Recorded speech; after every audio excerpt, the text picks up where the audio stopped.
Abhay Jereji for this session. So first of all, I would request Professor Shridhar Shrivastava, Joint Director, NCERT, for welcome address. Professor Shridhar Shrivastava ji.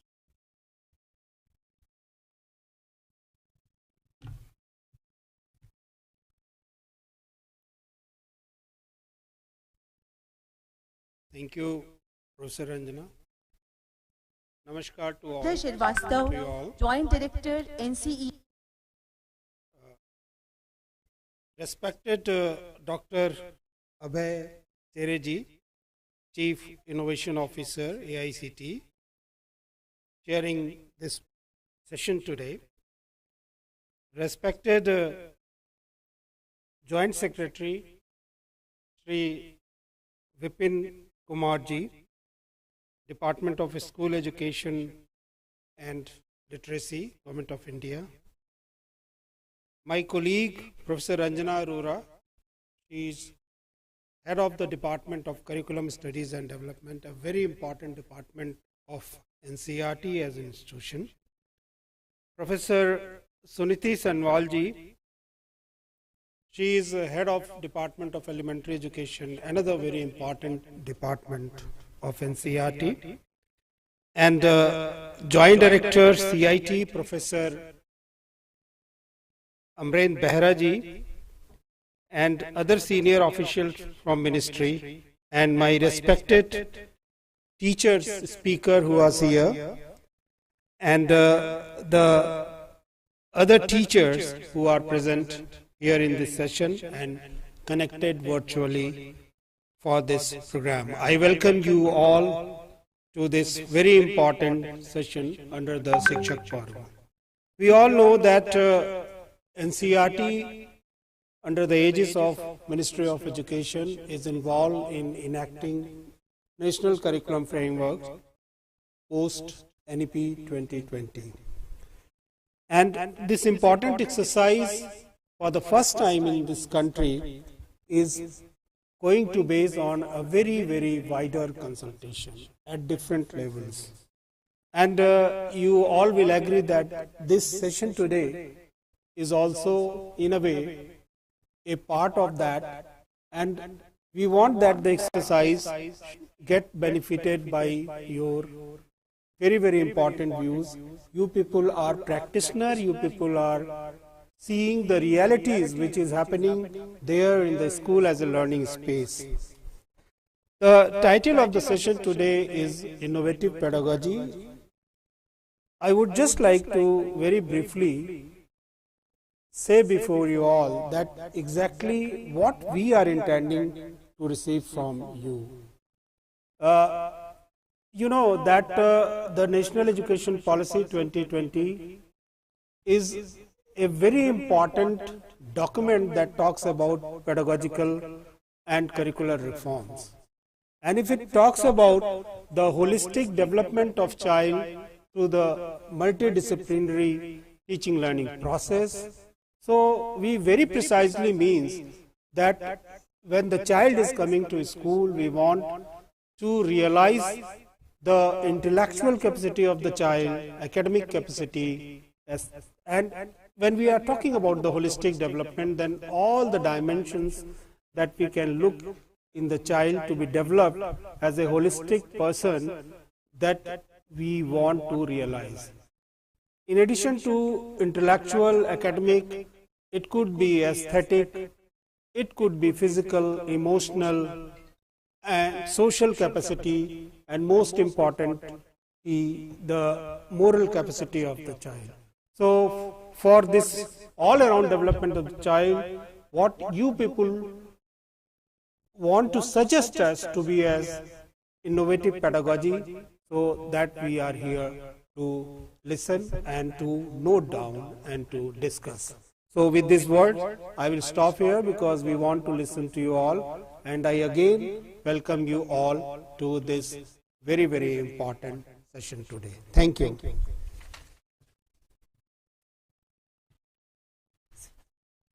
Thank you very much, sir, for motivating welcome address. Now, I just want to make a brief about the webinar. So, as Professor Sridhar Srivastava has already said, this is Innovative Pedagogy is the title of this webinar, and this is being done in hybrid mode. We have a chairperson connected through online mode, and of course this webinar is streaming across the country through YouTube and other channels. So now in this webinar our structure is like that. First of all, we have our presenter who will be introducing the concept of innovative pedagogy, and then we have 4 speakers, 2 from CBSE affiliated schools and 2 from 2 different government schools. One is from Haryana government, one is from UP government, and one from CBSE school Panchkula, and one from Ernakulam KVS. So these 4 speakers are with us. Janice Jacob ji, MS Janice Jacob. She is a national awardee teacher, and she is from Ernakulam, Kerala. Ms. Sushri Shweta Somvanshi, assistant teacher. She is from upper primary school, district Gautam Budh Nagar, Noida, UP. And we also have Dr. Gulshan Kaur, principal Bhavan Vidyalay Panchkula. She is also our speaker. And then we have Jasneet Kaur ji. She is PGT Mathematics, Gurgaon, Haryana. So we have 4 speakers with us. Our presenter is Professor Suniti Sanwar. She is heading Department of Elementary Education at NCERT. So they will be speaking, and then after that we will be having a question answer session. So, and then we will have the concluding remark from a chairperson, and chairperson will also give us opening remark. So then now I would request our Joint Secretary, Department of School Education and Literacy, Ministry of Education, Shri Vipin Kumar ji, for his remark. Please, sir.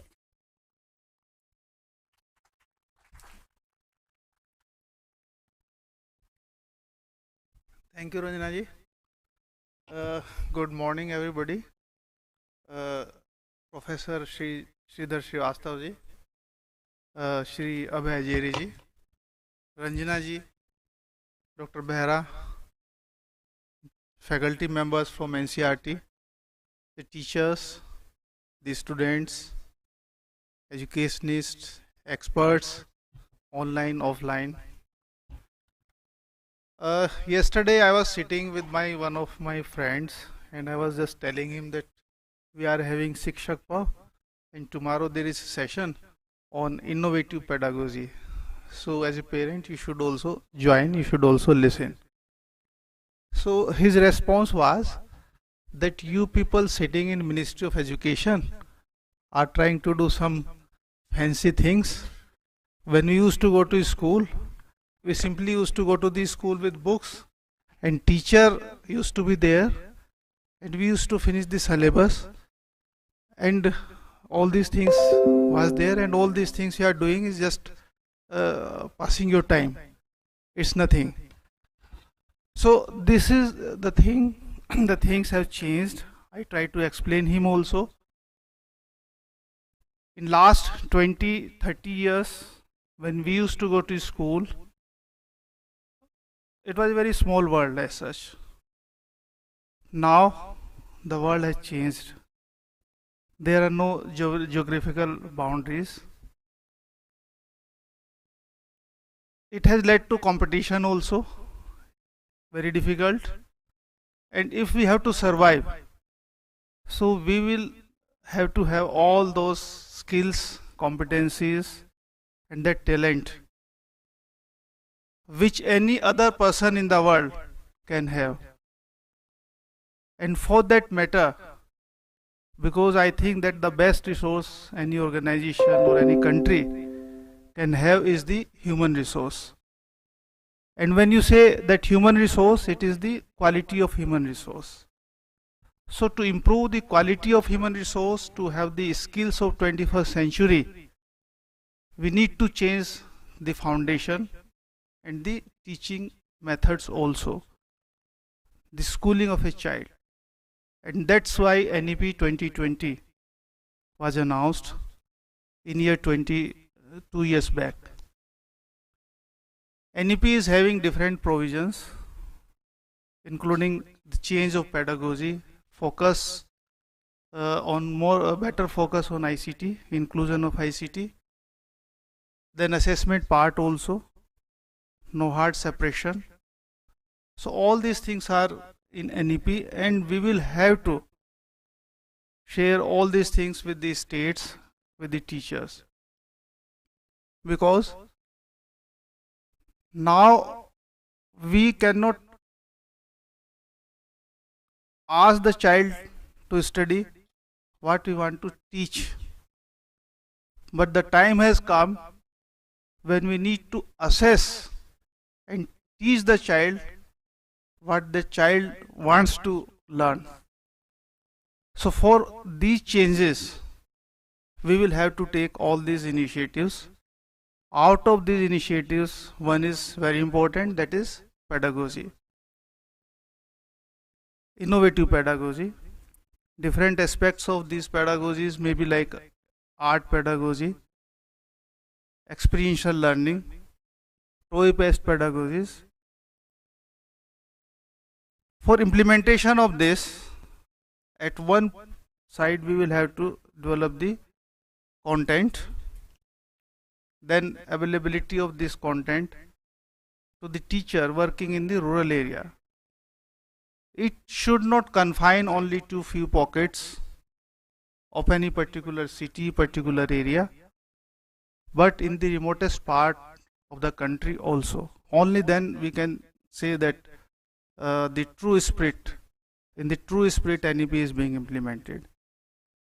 But we are having many challenges also for this. The first and foremost, what I can see, as I told you earlier also, is change of mindset. And when I say change of mindset, it is not the change of mindset of the teacher, but of the parents also. Because today also, the parents go to the school, or when the child comes back from the school, they simply ask that show me your homework. And if there is no homework,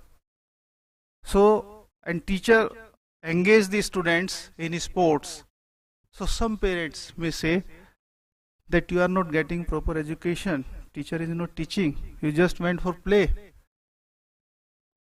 So this mindset had to change. At the same time, the enhancement, the improvement in the competency of the teacher also is required.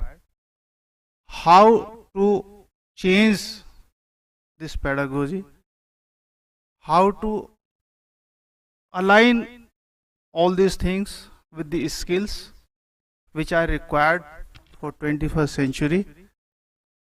This is something which needs the efforts of all of us sitting here and sitting in states also up to BRC, CRC level, teacher leaders. So in this context, this today's webinar I think is very useful, and the team from NCERT, they have been doing very good work in last 2 years since I joined the ministry. I have seen, and yesterday also we were there in workshop of awarded teachers, so I have seen these things. But yes, the challenges are there, and they are the real challenges. Only then we can say that we are moving in the right direction, and the dream of a nation, we have that potential. In fact, that potential, India is having the potential. If you see worldwide, all the successful companies in the world, in the best countries, in the so-called developed countries of the world, you will find Indians working there. So we have that potential, but how to explore, how to improve each and the potential of each and every child, that this NEP emphasizes the vision, is having all these things, but implementation is a challenge. But I am sure that with the joint efforts of community, teachers and students also, obviously we will achieve the objectives, and we will have the true global leaders and the citizens of 21st century with the implementation of NEP. My best wishes to everybody joining this webinar today. Thank you.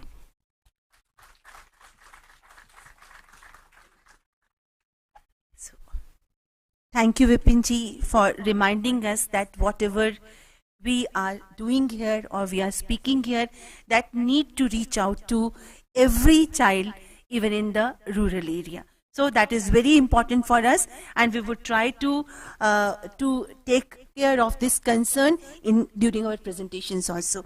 So thank you, Vipinji. Thank you, Professor Shridhar Srivastava ji. I think before I hand over this session to our chairperson, Abhay Jere ji, for opening remark, I would request our dignitaries on the dais to please take place there, so that you can also see Abhay ji. And our teacher speaker can take place on the dais. Please come.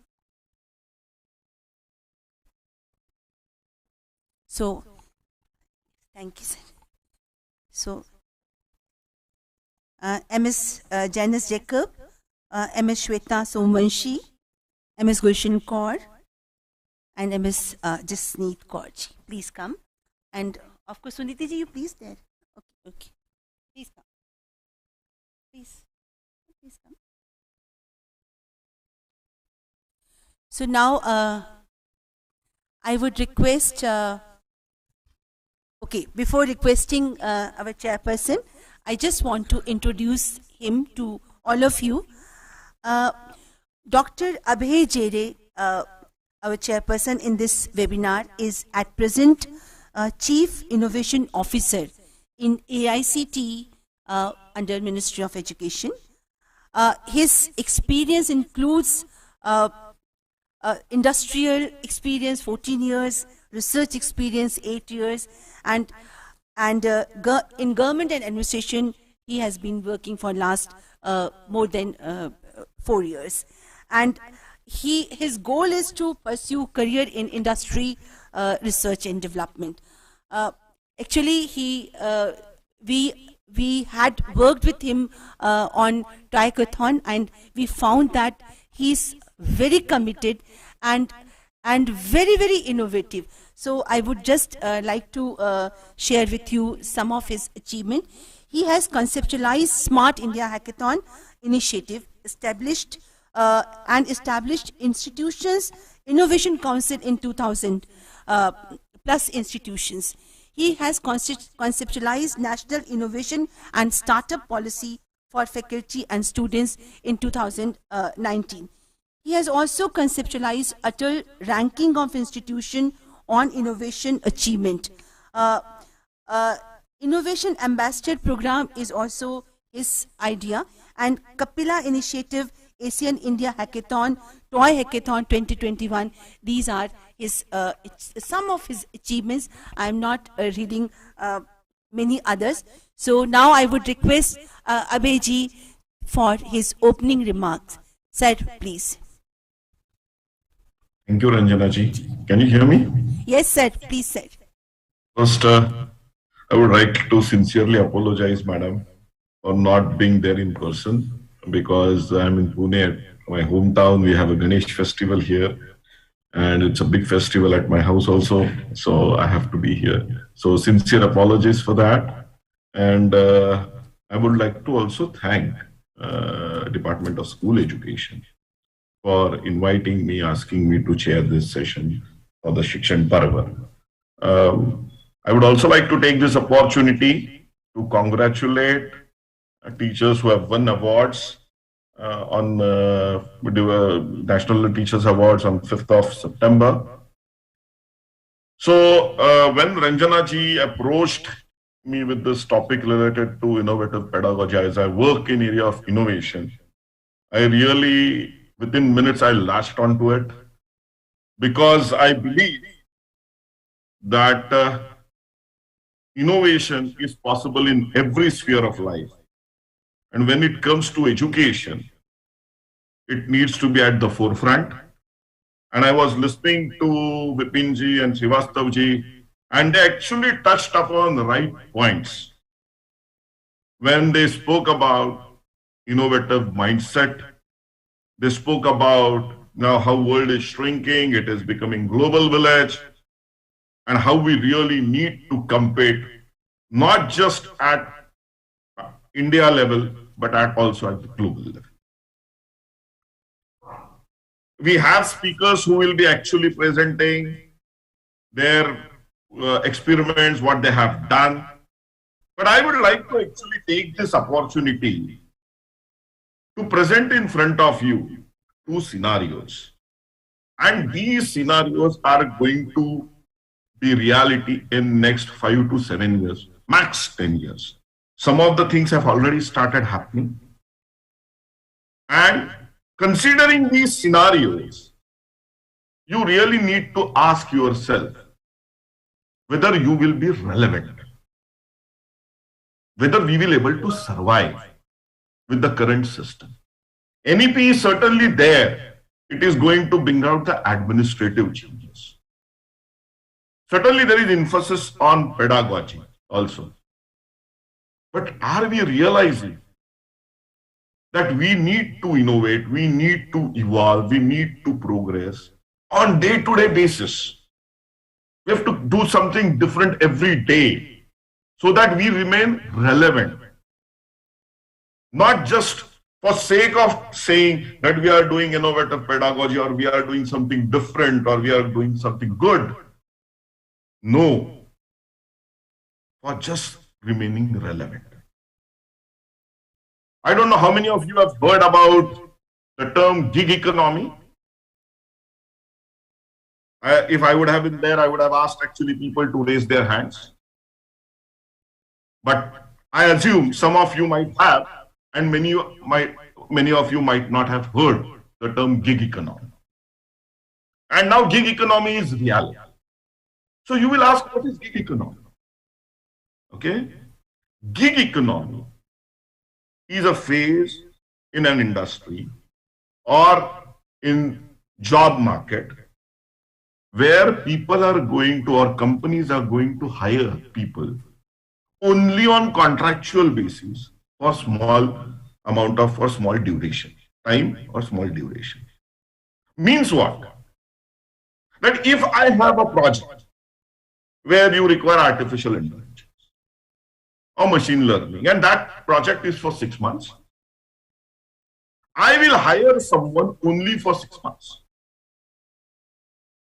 And then that person can move on. He can take other assignments within the same company or outside the company. These have started already happening. Industries like Google, Microsoft, they have started hiring people on contractual basis, on project by project basis. Okay? You see the same thing happening in film industry. That if you have to make a film, you come together, a group of experts, lyricists, actors, actresses, technicians. They work on a project, they make a film, they release the film, and they move on. You have seen same thing happening with our drivers, Ola, Uber drivers. In morning, they are driving for Ola, in the evening, they are driving for Uber. Now imagine same thing happening in tech industry or in other industries. And our students have to survive. Okay? So if they have to survive in such kind of scenarios, then their mindset has to be completely different. And when that student or when that kid is in school with us, we need to train that kid so that he can cope up with these kind of requirements. Okay? So this is the first scenario of gig economy which is happening. The second scenario, again, it's a reality in some case, is that people are going to work now for 50 years, 55 years. Because the millennial generation which has born after 2000. And due to the medical advances, due to increase in treatments and quality of life, they are going to live for 90 years, 100 years. So if you are going to live for 90, 95, 100 years, then you cannot retire at 60 or 65, because the savings which you will have will not be enough for you to sustain yourself for next 25, 30 years. So you will end up working till 70, 75, 80. Now, when these two scenarios are there, where you are part of a gig economy with the way world is evolving, and you have to work for next 50 years. See the kind of stress which is going to be there. And the question we really need to ask is that, are we making our students ready to face such kind of scenarios? Are we, because to sustain in such kind of scenarios, the students have to continuously think out of box, because they have to survive. The industry is going to ask for the best. You have to be ahead of the curve when it comes to technology, when it comes to knowledge. And we have to ask ourselves that, are we building a generation which is creative enough, whether they have that mindset to actually compete in this world, whether they will able to survive for next 50, 55 years as professionals. And from that perspective, innovative pedagogy becomes extremely critical, because you yourself have to innovate every day, so that when you will think out of box every time, you will be ahead of curve every time. Your students will follow you. You will able to engage your students in multiple ways, so that every day they will take up new challenges. They will think differently. They will think creatively. They will think innovatively.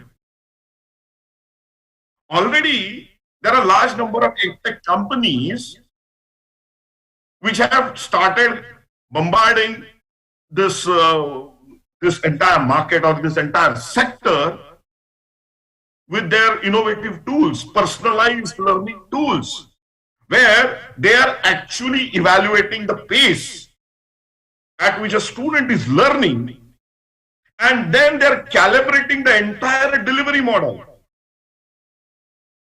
based on that pace. So this is the personalized learning space which we are actually moving because of artificial intelligence and machine learning. You can do that. You assess the student, and the entire syllabus is paced accordingly. So you are competing with a completely different set of technologies. Then you have to ask yourself, how I will be relevant here? See, I will give you an example which is there in banking.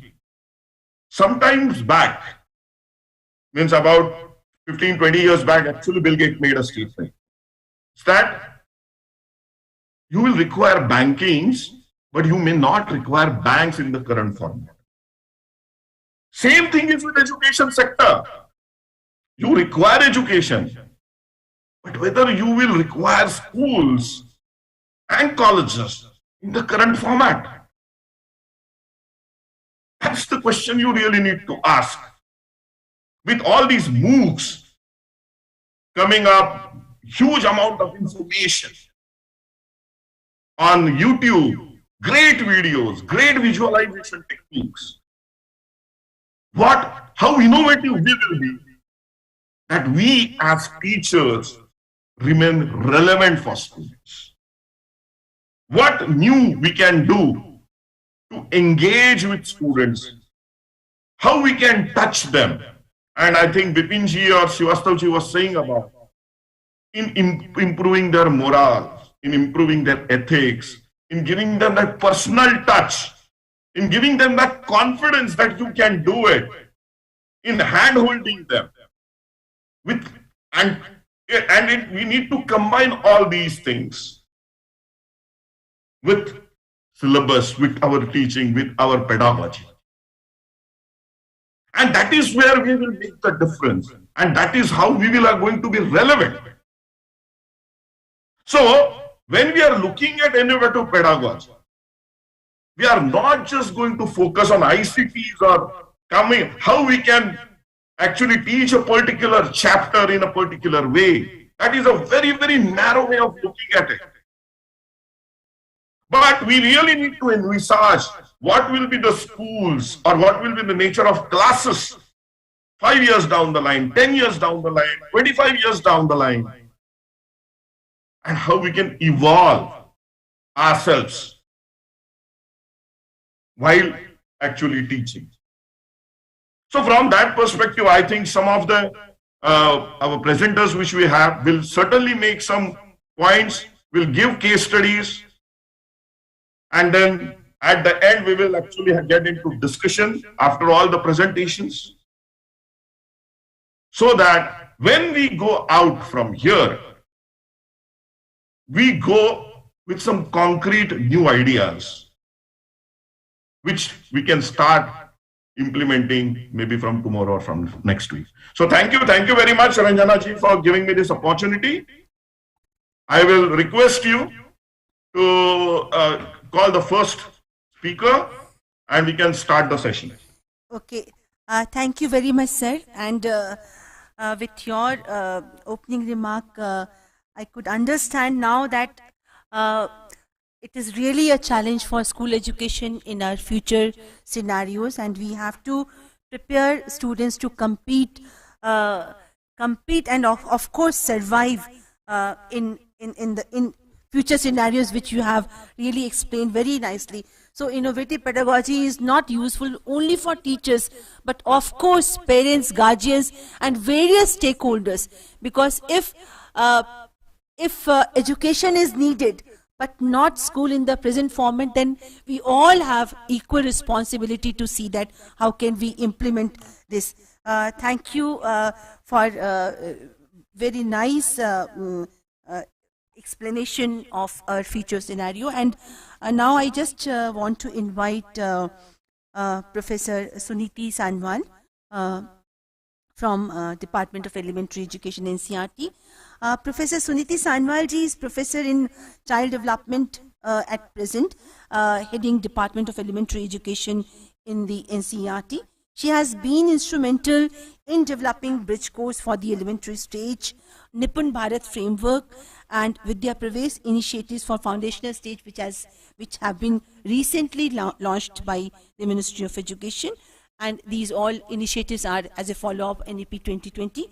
So she is my colleague, and I would request her to make a presentation on innovative pedagogy, what, why, and how. Please.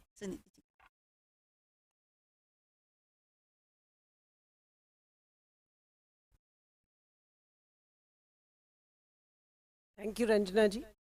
Good morning to everyone here. So my job is to do the context setting for today's presentation, and for the speakers who will be sharing their the field level experiences. So I'll straight away go to the presentation. And so what do we understand? Just the definitions first. I thought we are talking of a lot of things. So what is pedagogy? So those who are in education actually use this term very often, and pedagogues are called pedagogues or pedagogy. But for those who are not from the education, I think when the teacher uses the art, craft and science put together, making an orchestra of the science, art and craft of teaching to deliver something, then we call it a pedagogy. So pedagogy is a method of transacting a theme or conducting an activity to make every learner learn in a stress-free environment. So that's how the definition goes. And when we say innovation, that means we are trying a new technique, a new way of transacting something which hasn't been tried earlier. And that is the innovation, the newness. So it is always a pioneering effort, and we are, through this effort, we try and explore whether what we are saying, whether the child is learning that or not. And we may tweak, we may make changes in the innovations that we are trying to explore. So innovative pedagogy, if I put together the pedagogy and the innovation bit, is the process of proactively introducing new teaching strategies and methods into the classroom to improve academic outcomes and address real problems to promote equitable learning. So this is how the definition goes, that the innovation, the pedagogy, and the innovative pedagogy. So two things have happened in the recent years that have forced us to become more innovative.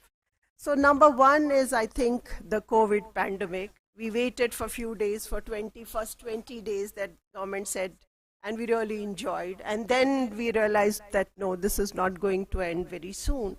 And then we started innovating. We started finding ways and means of, to ensure that the learning continues in the classrooms. So that is one thing. And I think during the pandemic, the NEP 2020 came, which also gave new directions, new ways of thinking. It talked about art integrated, story integrated, sports integrated pedagogy, and then of course people started experimenting. So these are two triggers that, and of course the chairperson also highlighted why the economy demands that we be more innovative in the classrooms. So we just look at the traditional classrooms, that we have children from different socio-economic backgrounds, children having different learning needs. Some are first-generation learners, some come from a very enriched, literate environment. Children have different attention span, they have different ways of learning, they have different languages, they have different cultural backgrounds. So when these children come to the classroom, they are coming with different needs, different learning needs, and from different environment. And we understand that, but as a teacher, when I start teaching, I forget that these needs are different, their learning needs are different, and I start teaching everyone in the same way, considering that all are at the similar level. And so the same type of content delivered as a same pedagogy, and then the assessment is also the same. So here you see in a picture a monkey, an elephant, a penguin, a fish, and everybody saying, and it is said that for a fair selection, everybody needs to climb the tree. So even the assessment of all these children who have different learning needs is also the same. So what is happening because of this? So this is there are exceptions, of course, but this is the general scenario that Shri Vipin sir also talked about, that this is how we learned, this is how we learned. Everybody being given the same kind of lessons in the same classroom, in the same time frame, and everyone was expected to undergo the same kind of assessment.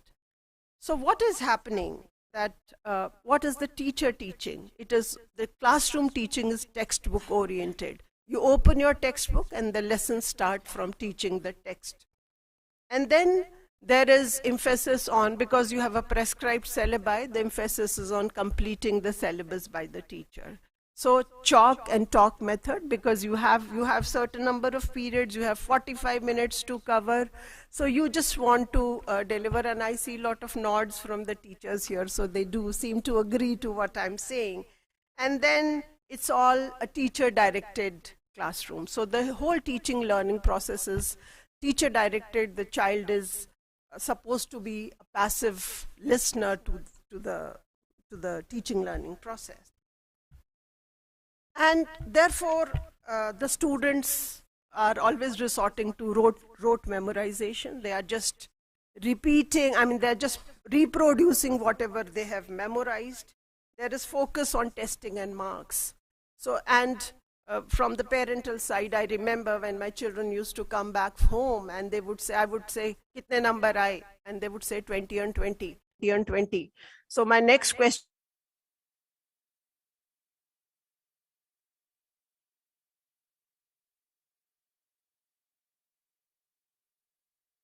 the expectation is always like we as unknowingly as a parent, we put a lot of pressure for getting marks, for getting highest number on the children. And therefore, children are disengaged with the teaching learning process. They find it boring. They don't want to go to school. And the results also show that children are not learning up to their grade level. And we still have activity-based learning. We still have some games in the primary section. But as the classes become higher, it becomes all the more mundane, all the more boring, and all the more pressures are there in the lives of the children. And that is what the National Achievement Survey results are telling us, that as children are progressing higher up in their grades, their performance is decreasing. So I think that is a challenge, and that is a place, that is something for us to stop and analyze as to how we need to innovate the teaching learning process. So when we talk of teaching learning process, it is not always the learner and the teacher. So a lot of things are required. So one is a learner, the teacher, the pedagogy, the learning environment, the resources, and the organizational aspect. So we'll just be focusing, I'll just be talking about these issues, that how things are changing and world over, some examples, some case studies, and tell you. So when we talk of innovation focused on learners, I think what we said is that everybody sitting in the class is no longer valid. So we have to create an environment where we see a learner as the active seeker of knowledge. So we have to give a lot of autonomy to the children. We have to create learning centers where children can move and explore things. Peer learning is very important. So we have to create small groups, large groups, give opportunities for interaction, discussion, opportunities for peer learning, and also differentiated instructions to the student, because children have different needs. So even the kind of instructions that they require would be different. So different groups of children giving different being catered in a different way. So I think differentiated instruction is very important, and self-regulated learning. So if you give the child the freedom, they know what are my strengths, what are my weaknesses, how do I remember, what kind of mnemonics, where do I require help, how can I overcome the challenges. So if you give the autonomy to the learner, I think they start understanding what are their limitations and how can they be helped. So we need to have more trust on the learner, and we have to give lot of autonomy, lot of ways of peer learning, small group, large group. So a flexible arrangement and flexible groupings of learners is important.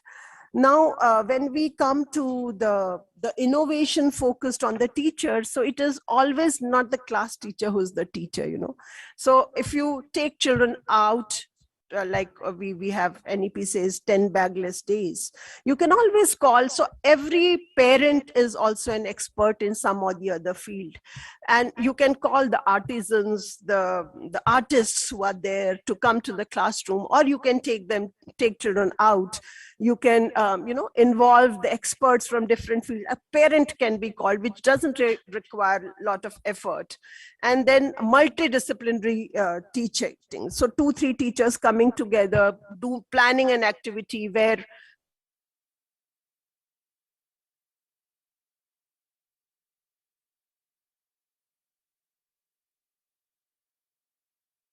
a person who's good in music can come and teach the music lessons, and then parents can always be involved, and parents can always be the teacher. So I will just one example I would want to say. CONAFE in Mexico is an itinerant pedagogical advisor. So there a graduate who has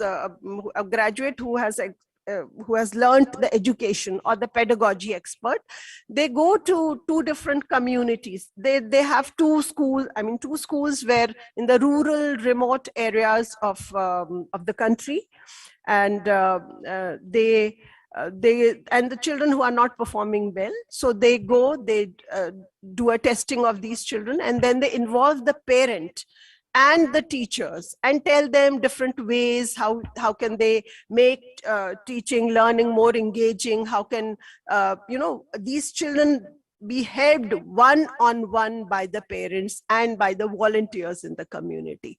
So those kind of things are happening. So we have to think of a teacher, so a community, a parent, a volunteer, an artist, an artisan of the community can be a teacher. So the teacher has to involve them and bring them to the class. So only a person who has done a B.Ed is not equipped to teach everything, everybody, all the subjects equally. So you have to think of innovation in teaching, learning, and looking as to who is a teacher. Then innovative pedagogy clusters. So there is blended learning. We have known that few face-to-face and few online classes. Then gamification. Game is we know that our children get hooked. So gamification or through play is an important way in innovative pedagogy. Then computational thinking, problem solving. Then flipped classrooms. Then multi-literacies, like we have financial literacy, we have digital literacy, and so many literacies are there. And then embodied learning. So this is that they say that this is non-cognitive. So like when I'm sitting and just working in my computer, I'm just using my brain, I'm not using my body. So they're saying that learning is effective when you start using your body. Madam, you have 2 minutes more only. Okay. You need to. So it has to be emotional, physical, creative. So non-mental faculties need to be involved. So the whole body needs to be involved. And NEP also has given us a lot of pedagogies, that is experiential learning, hands-on, digital learning, inquiry-based learning, real-world projects, information technology, art integrated, sports integrated, storytelling, and shift towards competency, toy-based pedagogy. So NEP has also given a whole lot of innovative pedagogies to us. Then we shift to the learning environment. So the learning environment have to be child-centered, that the teacher is there, but then individual needs of the children are important. Then they need to be personalized, they need to be structured yet flexible, they need to be inclusive, and they need to be social. So I think these learning environments are extremely important, that we take care of these issues. And then the innovation in resources. So we have a lot of how do we use the infrastructure, the space, the technology. So flexible spaces we are talking about, flexible classroom arrangements, then eco clubs, gardens, museums, etc. So visit to all these places is important. And so I'll just give you an example of a city in Finland, Kuopio. So they have a cultural path. The Ministry of Education of Finland and the Kuopio city have created a socio-cultural a pathway. So they have 9 kinds of library, art, museum, media, environment, dance. Madam, kindly conclude, ma'am. Okay, sir. So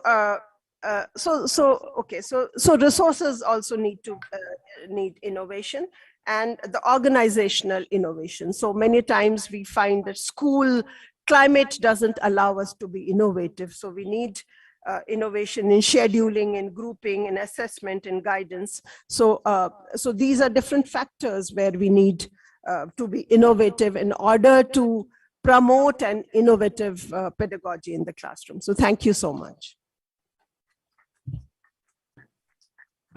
Thank you, madam, for your excellent presentation. I would request all the speakers to actually abide by the timeline so that we will have the more discussion. I would like to have more discussion, question answers. So, ma'am, 13 minutes we have given to all of them. So 13 minutes. Yes, 15 minutes we have given to all of them. Okay. 15 minutes per person. Okay. So thank you. Thank you, Suniti ji, for a wonderful presentation and making us understand what, how, and why this innovative pedagogy. So now, with the permission of Chairperson, I would like to invite Ms. Janice Jacob. She is primary teacher in Kendriya Vidyalaya, Thrissur. She is working in Kendriya Vidyalaya school for the past 26 years. And she is a national resource person for ICT and a Fulbright scholar. And her achievement, if I would read, she is national awardee. She has achieved National Award for Teacher 2022. Day before yesterday, she got this award. So I think we should have a round of applause for her.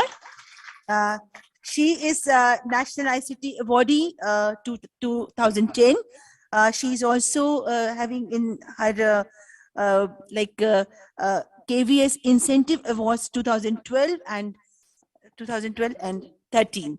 And then Innovation and Experimentation Award 2018, Fulbright Distinguished Award for International Teacher 2020, Intel Technology in Education Award 2011, Teacher Exchange with Japan 2016, Fulbright Teacher Exchange in USA 2020. So I think we are very fortunate to have her presentation here.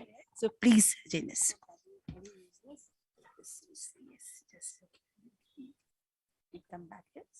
Please. Jacob, madam, I will request you to not go with the obvious slides which people I have knowing. So let's spend our time on core new things which you would like to actually tell. Yes, I don't know from where the sound is coming. I'm just seeing who's speaking from the audience. Yeah. Anyway, good morning, everyone. Respected educators from Ministry of Education, from NCERT, learned colleagues, and my dear friends and my dear teachers. Let me straight away get into the innovative pedagogy session that I've been given. Please warn me 2 minutes before the time. Yeah. So innovative pedagogy, as Madam has already said, my name is Janice Jacob and I've been working in KV for the past 26 years. And I am presently posted in Kendriya Vidyalaya, Thrissur, that's central part of Kerala. Straight away, let me get into this. I had started this project way back in 2015, 16, or even beyond that, but I was awarded for this innovative pedagogy in the year 2018. The title of my project is For the Joy of Reading. Before I actually start the presentation of my innovative pedagogy, I would request you all to come down to the levels of class 3, class 1, 2, and 3. I know you're all educators doing great things in your own ways. I want you all to come down to the levels of small, tiny tots. Okay. Yeah. So here we go. The aim of my project was to make every child of my class read. So reading, as you all know, in FLN, it's so very important according to NEP 2020. Reading is a very key, very important competency that we expect from every child at the foundational levels and at the preparatory levels. So my target way back in 2015, 16, and 17, 18 was reading. So this project was done for that. And the aim of my project was to make every child read. I will go a little fast. Excuse me for the speed. I'm used to this. And also it will, I'll be able to complete it in time, on time. The target subjects were language and environmental science. I'm also a KV student. I'm fluent in Hindi. So in Kerala, I'm always given one subject, one class of Hindi. So mainly this was started to teach Hindi and environmental science. Because I'm a science teacher, I also teach environmental science in classes 1, 2, and 3. This project was done. And the methodology adopted was comics. I used comics. And here are a few samples that you see on the screen, the comics which were used for the project. I'll be showing you and I'll be talking about that comics later. Now, why did I begin this? I began because I saw that in my class, there were some children who were not able to read. They had reading difficulties. Now, it is not reading disability that I'm talking about. I'm talking about reading difficulty.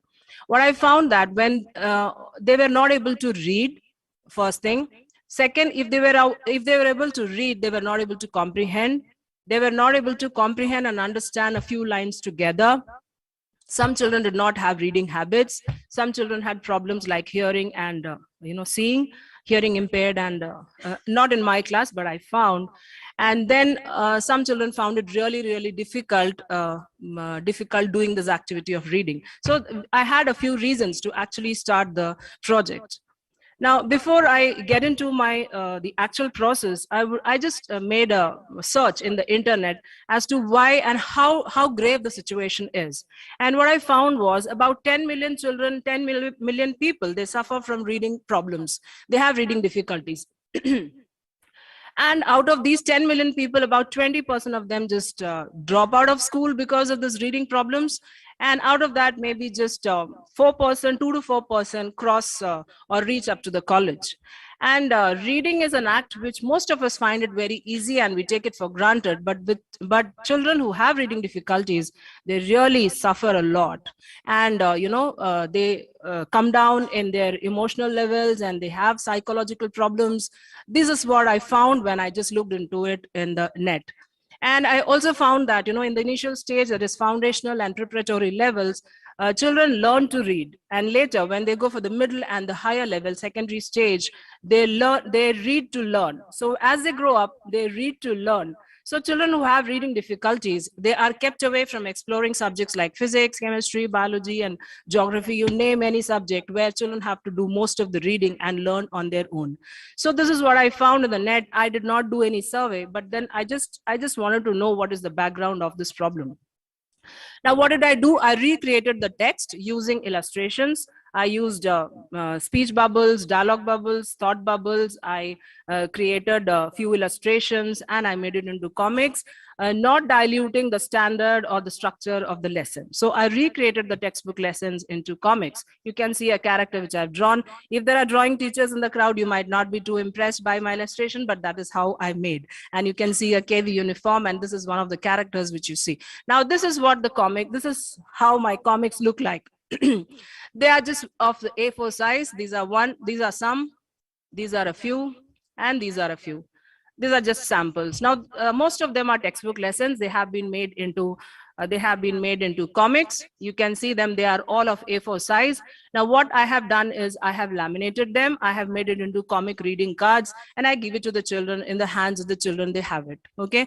Now, this A4 size sheet might be on one side or it can be on two sides. I have laminated it so that it can be used by children. It can be circulated. It can be used for years. It won't get spoiled. So this is how it looks like. Now, one sec. Yeah. How does this help? Children are drawn towards the illustration. Okay. So comics, when children, they get it in their hand, they get attracted towards it. They try to read the text. And when they see the sequence of the pictures, it comes to their mind that this is how the story goes. You believe it that, children who have reading difficulties, they cannot even comprehend the sequence of a story. All right. So how did this help? They could keep the images in their mind. They could keep the sequence of the story, and they could reflect upon the story based on the comics that were created. It was easily comprehensible, and I had created comics for every child. What are the steps involved? I did not create comics for all the lessons. I chose the lessons which actually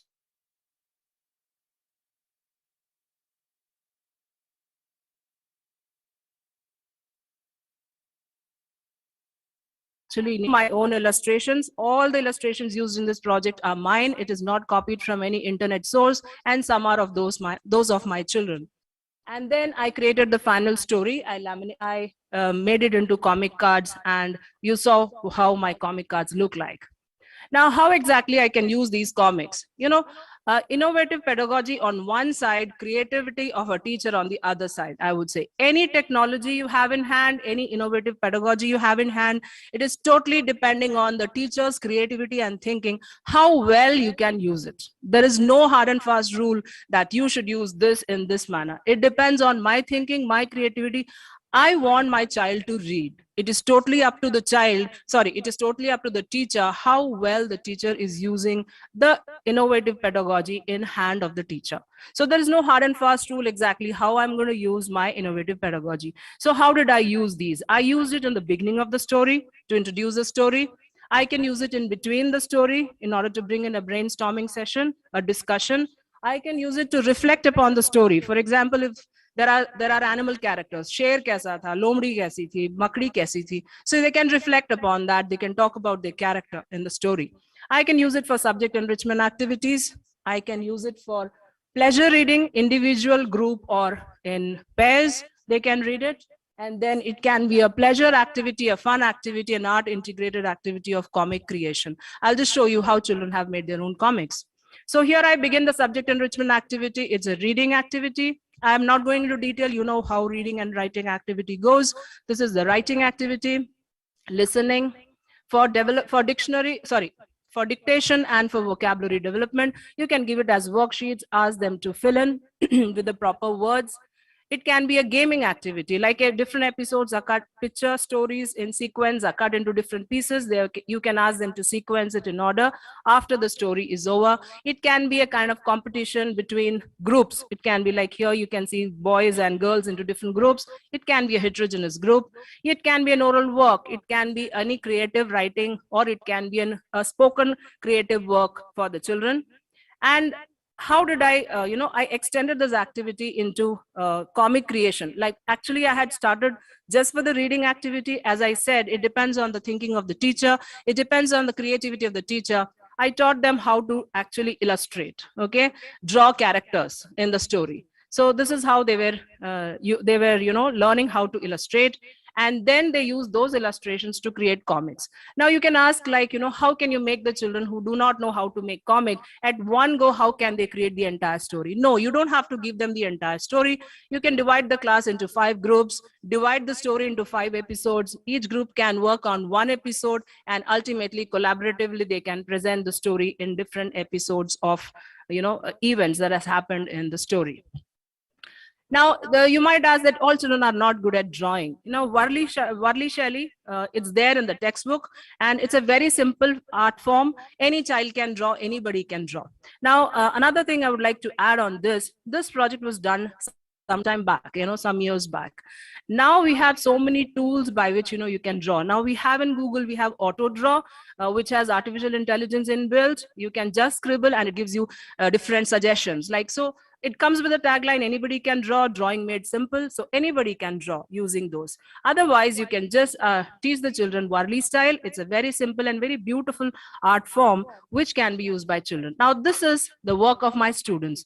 This has been created by my students on their own. You can see there are 3 comics. The middle one is a typed one because I have edited it digitally. Now, the first and the third one is the plain original work of my children with no edition done from my end. The middle one, I have edited it digitally. I can draw both on pen.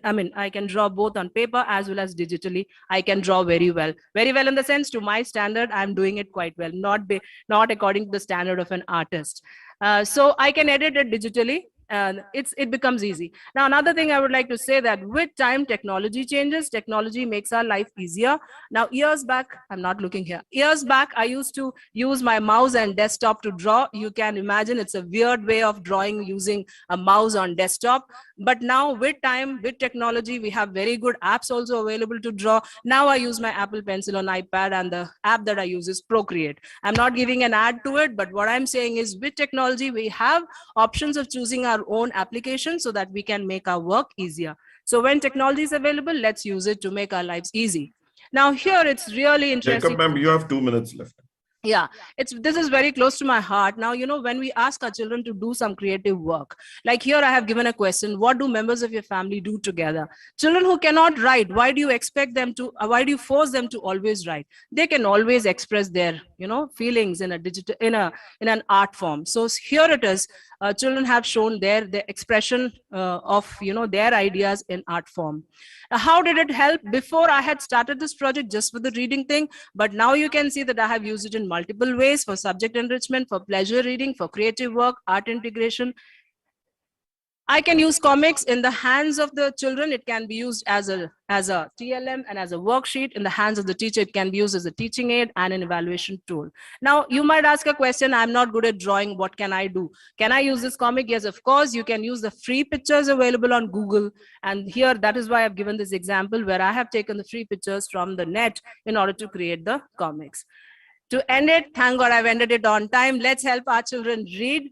Better reading helps in better comprehension. Better comprehension helps in better thinking. And better thinking helps in superb creative writing. And it is this writing that we evaluate our children on. Thank you so much for your patient hearing. And thank you so much for giving me the opportunity. I thank KVS, I thank NCRT for giving me the opportunity to share my innovative pedagogy. Thank you so much. Have a great day. Excellent presentation. So thank you, Janice. Really very good presentation. And it is really a problem. Reading is really an issue at the primary stage that we have to address. So thank you for your pedagogical intervention and innovation. Now, I would like to, with the permission of chairperson, I would like to invite Sushri Shweta Somvanshi. Shweta Somvanshi is working in upper primary school, Joan Samana, as a science teacher. और इनका सपना है कि बच्चों की आंखों में पलने वाले जो सपने हैं उन्हें साकार किया जाए. बच्चे जो भी बनना चाहते हों, शिक्षक, इंजीनियर, डॉक्टर और कलाकार, ये उनके सपनों को साकार करना चाहते हैं. इन्होंने इस एरिया में बहुत सारे काम किए हैं इनोवेशन के एरिया में. जैसे उन्होंने कबाड़ से जुगाड़, विज्ञान शिक्षण, आईसीटी, नवाचारों, विज्ञान कहानियों, कविताओं, कार्टूनों, पोस्टरों का प्रयोग किया है इन्होंने अपने टीचिंग लर्निंग प्रोसेस में. कहानी प्रतियोगिता में ये राज्य विजेता और आईसीटी में जनपद विजेता, और इन्होंने विभिन्न शिक्षक प्रशिक्षणों में प्रशिक्षक के रूप में भी कार्य किया है. इन्हें प्रदेश स्तरीय अधिकारियों, जिलाधिकारियों, बीएसए डाइट प्राचार्य और अन्य संस्थाओं ने बहुत सारे प्रमाण पत्र दिए हैं. सो श्वेता जी हमारे सामने प्रेजेंट करने जा रही है इनोवेटिव पेडागोजी पर her experiences. Please. Thank you ma'am.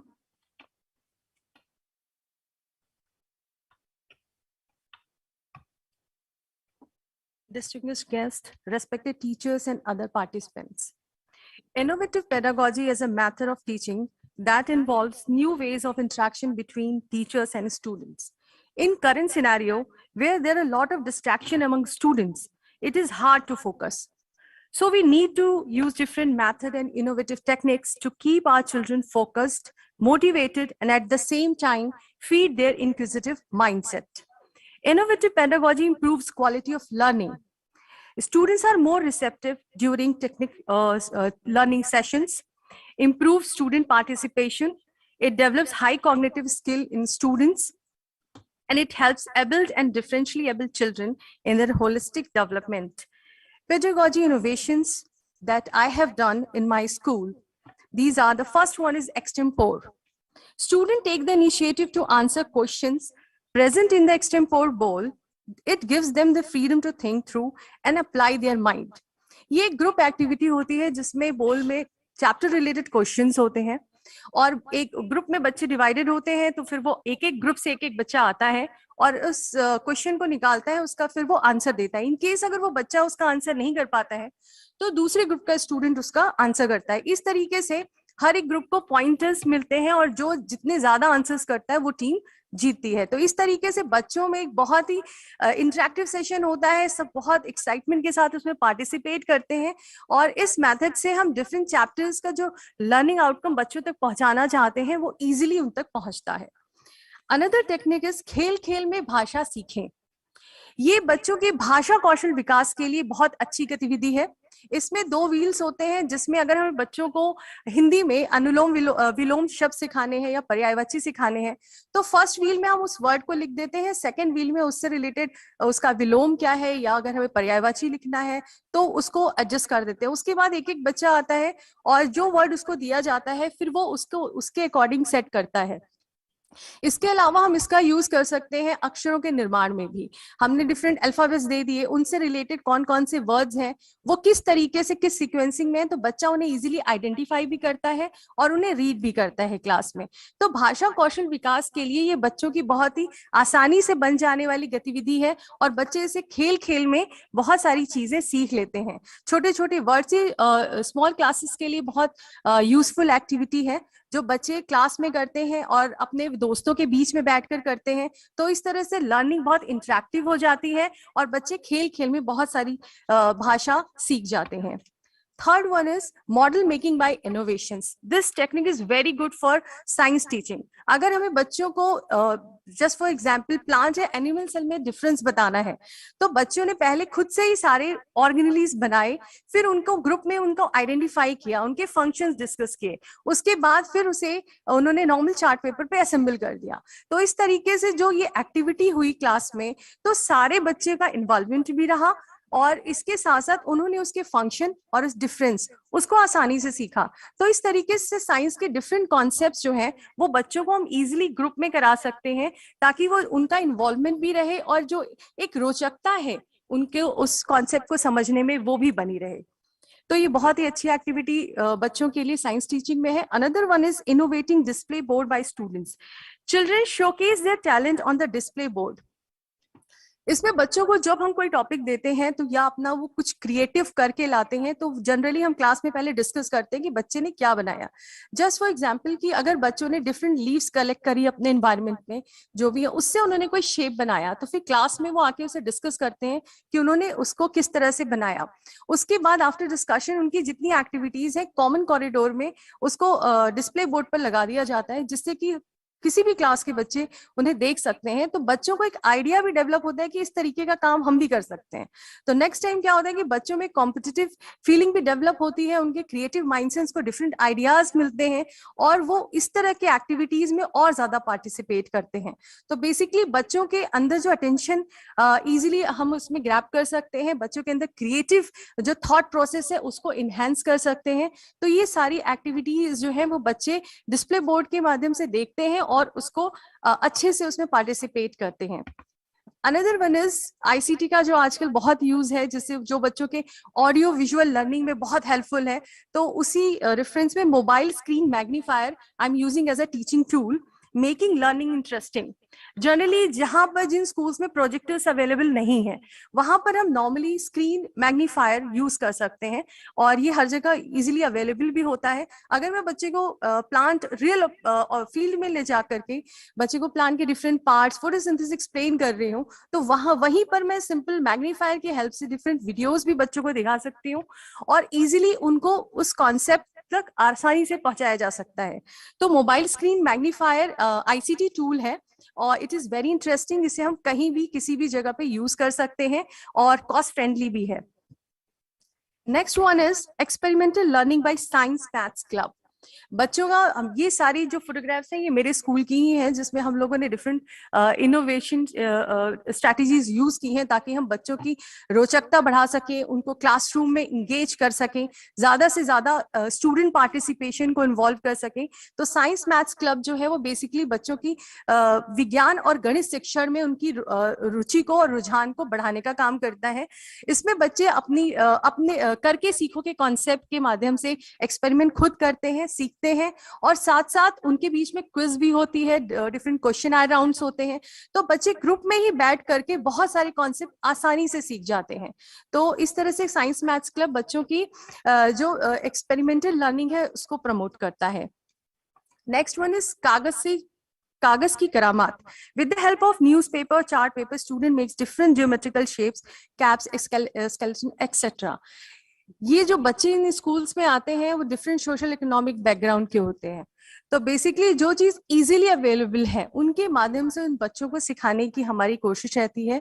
और इसमें बच्चे डिफरेंट जो भी न्यूज़पेपर अवेलेबल हैं या चार्ट पेपर्स जो नॉर्मल पेपर्स हैं उनके माध्यम से हम बच्चों को डिफरेंट शेप्स हो गया, डिफरेंट स्ट्रक्चर्स हो गया, उनको बनाना सिखाते हैं। और उसके साथ साथ बनाते समय ही उनके बहुत सारे कॉन्सेप्ट क्लियर होते हैं। तो बच्चे ऐसे ग्रुप में काम करते हैं तो उनका इंटरेस्ट भी बना रहता है और ज्यादा से ज्यादा चीजें जो हम उनको सिखाना चाहते हैं वो एक खेल खेल में सीख जाते हैं। नेक्स्ट वन इज कबाड़ से जुगाड़, टीचिंग बाय TLM। तो जो भी हम बच्चों को जैसे रीयूज करना सिखाते हैं बच्चों को, मटेरियल लाइक प्लास्टिक्स, पुराने कपड़े हो गए या फिर पुराने जो न्यूज़पेपर्स पड़े हुए हैं उनकी कटिंग्स या जो भी रिसोर्सेज इजीली अवेलेबल हैं उनका यूज करते हैं हम ज्यादा से ज्यादा टीचिंग लर्निंग मटेरियल बनाने में। और बच्चों को इन्वॉल्व भी करते हैं कि आप किस तरीके से इसको बना सकते हैं। जैसे बच्चों ने पुराने कपड़ों से क्लॉथ वीविंग करी, कुछ बच्चों ने पेपर वीविंग करी। तो इस तरीके से जो इजीली अवेलेबल रिसोर्सेज हैं जहां पैसों की बहुत ज्यादा जरूरत नहीं है, जो बच्चों के घर में पड़े हुए पुराने सामान हैं उनको हम कैसे रीयूज कर सकते हैं। प्लास्टिक बॉटल्स हैं, पॉलीथीन्स हैं, बच्चों ने बहुत सारी पॉलीथीन्स को स्मॉल स्टेम से जोड़ करके उन्होंने बहुत हैंड फैंस बना दिए। तो ऐसे बहुत सारी क्रिएटिव चीजें हैं जो बच्चे अपने आसपास की चीजों से भी बना सकते हैं। तो इस तरीके से जैसे कि NEP 2020 बात करती है कि बच्चों को हम शुरू से ही कुछ क्रिएटिव माइंडसेट उनका डेवलप करें ताकि वो सेल्फ डिपेंडेंट हो सके, वो अपना ही कुछ नई शुरुआत कर सकें। तो इस तरीके से जो बच्चों की क्रिएटिविटी है उसको बढ़ाने का पूरा प्रयास करते हैं। Next one is developing moral values through plays. बच्चों के नैतिक और चारित्रिक विकास के लिए हम लोग डिफरेंट प्लेज या ड्रामा के माध्यम से बच्चों को उनके चारित्रिक विकास में बढ़ावा देते हैं। जब बच्चे खुद परफॉर्म करते हैं तो वो काफी लंबे समय तक वो बातें, वो शिक्षा उनके मन में रह जाती हैं जो आगे चल के उनको एक बेहतर नागरिक बनने में मदद करती हैं। Next is readers club.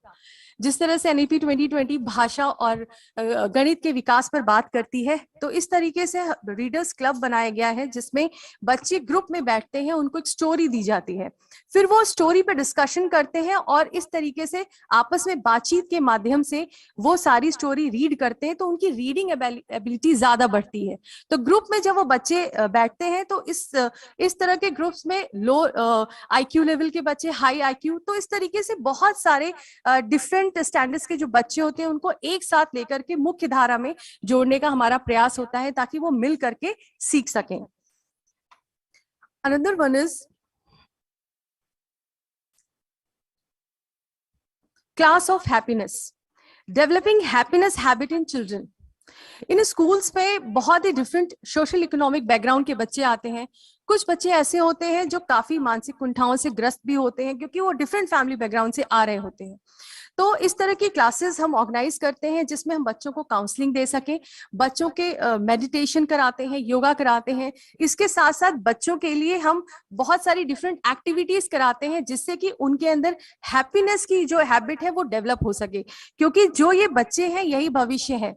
तो उस भविष्य को बेहतर करने के लिए जरूरी है कि उनके चारित्रिक और मॉरल वैल्यूज के साथ साथ उनकी मेंटल हेल्थ भी बहुत अच्छी रहे। तो उसके लिए इस तरह की हम एक्टिविटीज करते हैं ताकि बच्चों की मेंटल हेल्थ बेटर हो सके। नेक्स्ट वन इज स्वच्छता दल एंड ग्रीन ब्रिगेड।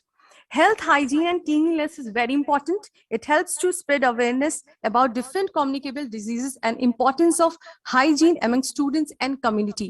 इसमें बच्चों के ग्रुप्स बने हुए हैं। ग्रीन ब्रिगेड का काम होता है कि वो स्कूल में जितने भी प्लांट्स हैं उनको किस तरह से बच्चों को सिखाना है कि कोई लीव्स नहीं तोड़ेगा, उनको प्रॉपर वाटरिंग होनी चाहिए, क्योंकि बच्चे खुद से ही सारा काम करते हैं। अपने आसपास के परिवेश में भी उन्हें अपने जो प्लांट्स हैं उनकी कैसे देखभाल करनी है, तो इसके बारे में अवेयरनेस बच्चे फैलाते हैं। जो स्वच्छता दल है उनका काम होता है कि वो अपने आसपास के जो भी एरियाज हैं, चाहे वो स्कूल ग्राउंड हो या जहां वो रहते हैं, उन सब एरियाज में लोगों को भी अवेयर करना कि स्वच्छता या हाइजीन कितनी इंपॉर्टेंट है हमारे लिए। तो इस तरह से बच्चों की ही टीम ये सारा काम करती है और बच्चे इससे खुद भी करते हैं और अपनी कम्युनिटी को भी अवेयर करते हैं।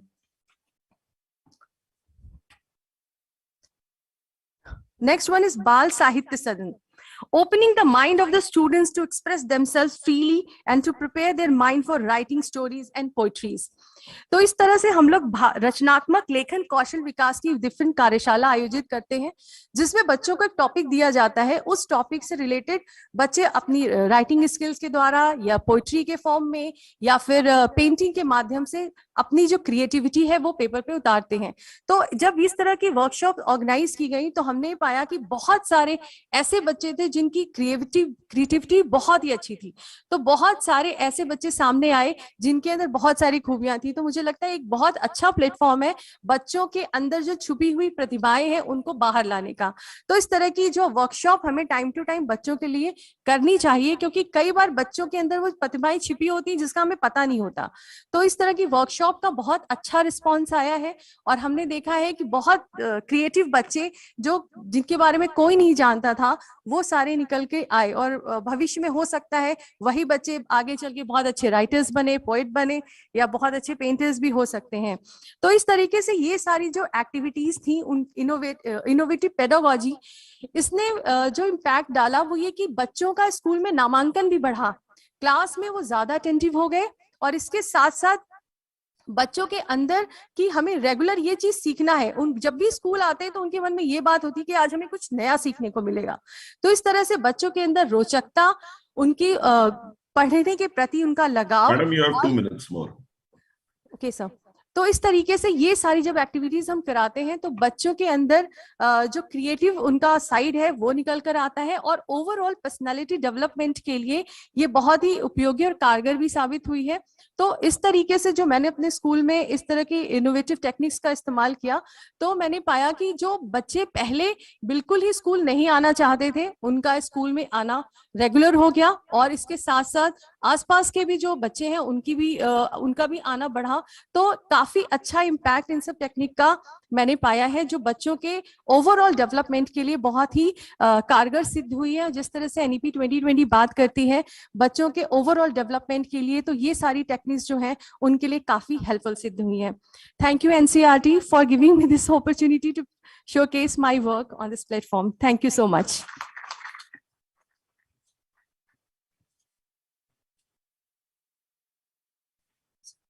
Thank you Sushweta ji.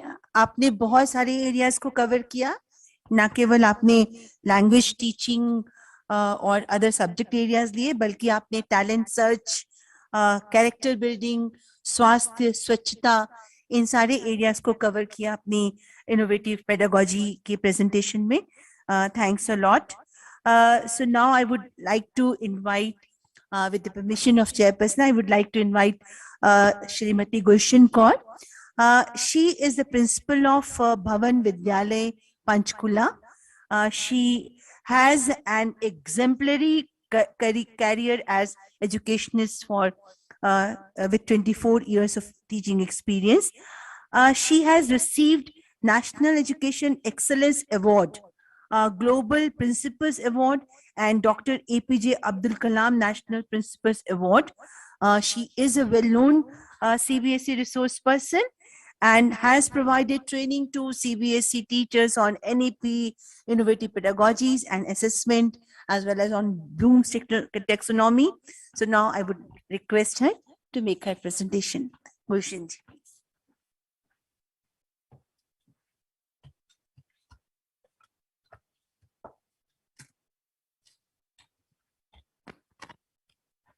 Thank you, ma'am. Learning cannot be a burden. And if learning is a burden, then there is no learning happening at all. Learning has to be a joy. And when learning becomes interactive, integrated, experiential, engaging, and holistic is when we say learning is happening and pedagogy evolving. And then is when we say learning becomes relatable to the learners and immersive. And it develops then not surface atomistic learners, but deep thinkers. The National Education Policy is also urging we, the educators, to work on this innovative pedagogies so that we can make learning useful for the children and we make we develop rather the capabilities and capacities for the learners to know how to learn and be lifelong learners. Namaste, everyone. I do really agree with what the chairperson said today, that the teachers today, the educators today are actually to struggle to establish their relevance in this dynamic world. When you have Google Baba, click away, and YouTube educators flooding the screens. So it is in fact challenging. So what am I going to do is I'm going to share with you some of my experiences as an educator, whereby I took up the things myself or inspired my teachers to take up certain innovative pedagogies in the classroom for certain hard spots, which I think you all will be able to relate. I take you to class 6th curriculum, and the topic is stereotypes and prejudice. You all know it's such a complicated topic and so difficult for these young learners to absorb. So what we did with this, we used art integrated learning as a pedagogy, and we established the learning outcomes as well as the skills which we were targeting at. And how did we introduce it? The teacher here begins the class with a 1-minute time-bound activity. She asks the children to draw a scenery. And after 1 minute, do you know what did she? What did she see? The sceneries, what the children have made. The mountains, the river stream, the hut, the sun, the birds. Almost everybody with that scenery. Now, what is that? She asked the children, why have you all been drawing the same? They said, ma'am, in our primary classes, we have been doing, our art teacher has taught us to draw the scenery like this. Now, what is this? It's those deep-rooted impressions which are being created in the primary years have led to fixed mindset, that fixed kind of thing. And yes, that is what is a stereotype. So it was a way to explain the children what stereotype is by just asking them to draw a topographical landscape. The teacher then explained what a stereotype is and introduced the lesson to them. Thereafter, she asked them, okay, now when you have understood the stereotype, what it is, try to draw a landscape which you have seen from your immediate surroundings and based on your experiences. Now, when the children draw, they are drawing it from their concrete experiences, and thereby she puts it on the display board, helping them compare between what they have done before and now, and establishing the concept of stereotype. And that too by logical reasoning. She moves further and she says, let's play some games. And these are the games whereby you have to say, she will just say a particular, an occupation, and you have to say which particular gender you relate with that occupation. Teacher, what comes in mind? A lady teacher. Professor, a male professor. Tailor, a male tailor. And a boutique run by ladies. So what is this?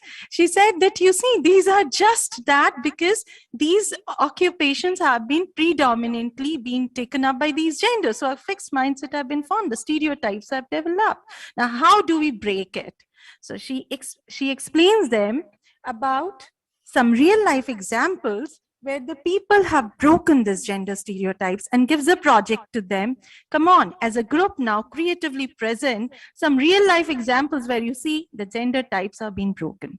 So we use this kind of innovative pedagogy. Now, this is what made the teacher relevant in the class, the learning very joyful, and all those 21st century skills we talk about, the critical thinking, the communication, the collaboration has come into place. Let me take you now to the second topic, which is again from class 6 mathematics, perimeter and area. Now, perimeter and area, we teach formulas, we do questions, but how do we relate it to real life? We used object theater as a pedagogy, and it's very simple to take it up in the class. The teacher started narrating a story about Paheli, a character, and happens to be the classmate of these students who has been influenced to the core by what? By her teacher who said, we need to give back to nature. We need to, be sensitized towards the environment. She was so influenced, and belonging to a marginalized group, she felt that across her house is a wasteland. Why not make it productive? She started, growing trees there. She has sown the seeds, and when the saplings have grown, be happy. But one day, to her utter dismay, her saplings are damaged by the stray cattle around. She came running to her teacher. Teacher, I did so much, but my things are just damaged. And there is where the teacher poses a question to the class. Children, your friend is in need of a solution. Can you give her a solution as how she can maintain her garden now? Many of them came up. You can put up a scarecrow. No, that's not working. You can put up, maybe you can appoint a gardener. How can it be? She doesn't have money to pay. Okay, can we fence around? And there is where the teacher brings in the concept of perimeter. Okay, draw the imaginary garden of Paheli in your notebooks and let's measure the dimensions. And now the question comes, how is that you're going to fence it? So you will have to buy the material, and you'll have to see what kind of material you'll have to buy. The entire classroom is converted to a marketplace. So it's object theater. Whatever we had in the classroom, we just used it for a theatrical kind of work. And there you'll see the classroom place got converted into a marketplace. Paheli, with the help of her friends, move around, checks the cost, looks into the material, and then she comes back, okay, this is the kind of material I have to use and this is the cost. Now the teacher comes up with the concept. Let me announce Paheli's garden is 20 by 12 meter. Now, what will be the cost? She explains the concept of how to calculate the cost. And that's how, this has brought a real life connect. And this activity progresses on. You can bring into the concept of area, and you can even explain that even though perimeter is same, the area will not be the same of the polygons. So this was how, the collective learning, the team teaching comes in, teamwork also prevails. And when I say team teaching, you can have your theater teacher, you can have your storyteller, you can have your English teachers coming and helping you out with this. So there is team teaching and there is collective teaching learning happening. Again, the relevance of teacher established. I'll take you to science. You all know class 8, reaching the age of adolescence. It's so difficult, and at times teachers feel very uncomfortable talking to children, and particularly the teenagers who are experiencing all this, and they're full of curiosity to ask so many things. There, what if we use puppets and we bring in the puppet show? The teacher enters the class and she asks, do you like a puppet show? Why not have a puppet show then? And in that puppet show, the characters Paheli and Bujo are of the age of these teenagers who happens to express their agony. Why is it happening with me? Why is it that all the girls in my class are taller than me and not me? You see, that kind of agony. Why is my voice getting hoarse? Why are the changes happening in my body? And Paheli saying, why my clothes are not fitting me? What's going wrong? I'm upset. I don't want to go out. I mean, there's so many things which they can talk about. And there is where the teacher, after showing the puppet, asks the children, can you relate? Do you think you also share the same experiences? If so, why don't you write it down? And if you have any queries or questions, why don't you write it down, fold it, and put it in your box, the My Box activity? And thereafter, the teacher explains the children scientifically the things, and she makes it a point that she explains all these changes in a scientific way so that the children builds in that scientific skills and logical skills for the things that are happening in their body. And then she gives them group activities like all those kind of topics like cyberbullying or nutritional needs in adolescence or socio-emotional learnings, or you can think n number of things. Give them the projects, let them present it creatively through nukkad nataks, through memes. Give them that creative freedom to express, and there you will find that the children, they come up beautifully and they communicate so effectively. They become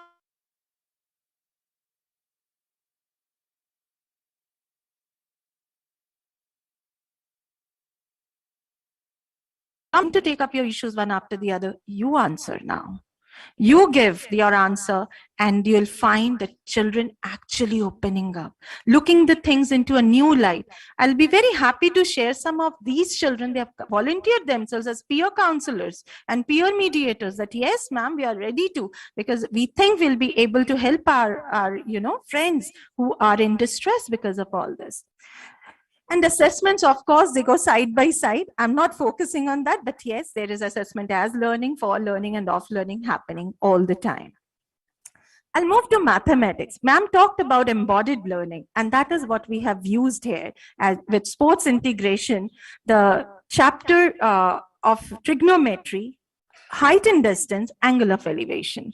And here you will find that what we did was we took the children, this class 10th children, to the sports ground, the basketball court, and we asked them, come on, let's play the game. And when they're playing the game, the teacher has made it a point that she explains the reasons behind all that what is happening on the basketball court, as when you are throwing the ball, how you are placing an angle of elevation, your height and the distance from the pole and angle of elevation do matter when you're caging the balls, and the teams who are winning are actually strategizing on this. And that's where the children are thinking, learning, and producing at the same time. They are active learners. They're not just passive learners. And this is the activity which we have taken up. And because of, time constraints, I'm not going. Madam, you have only 2 minutes, ma'am. Yes, sir.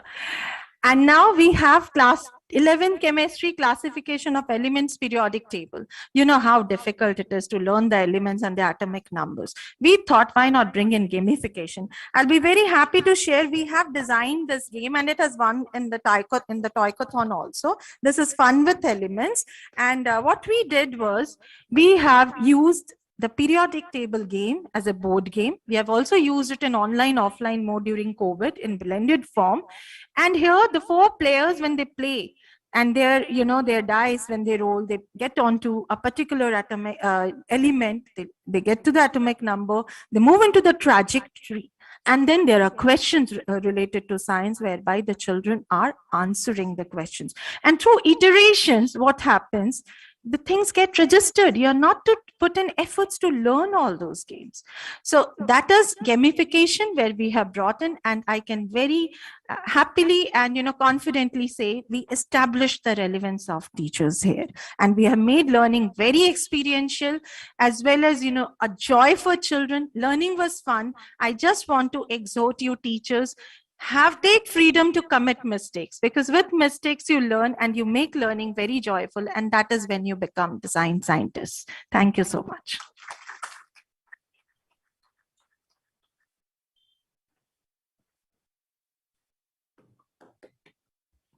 So thank you, Gulshan. Yes, wonderful presentation.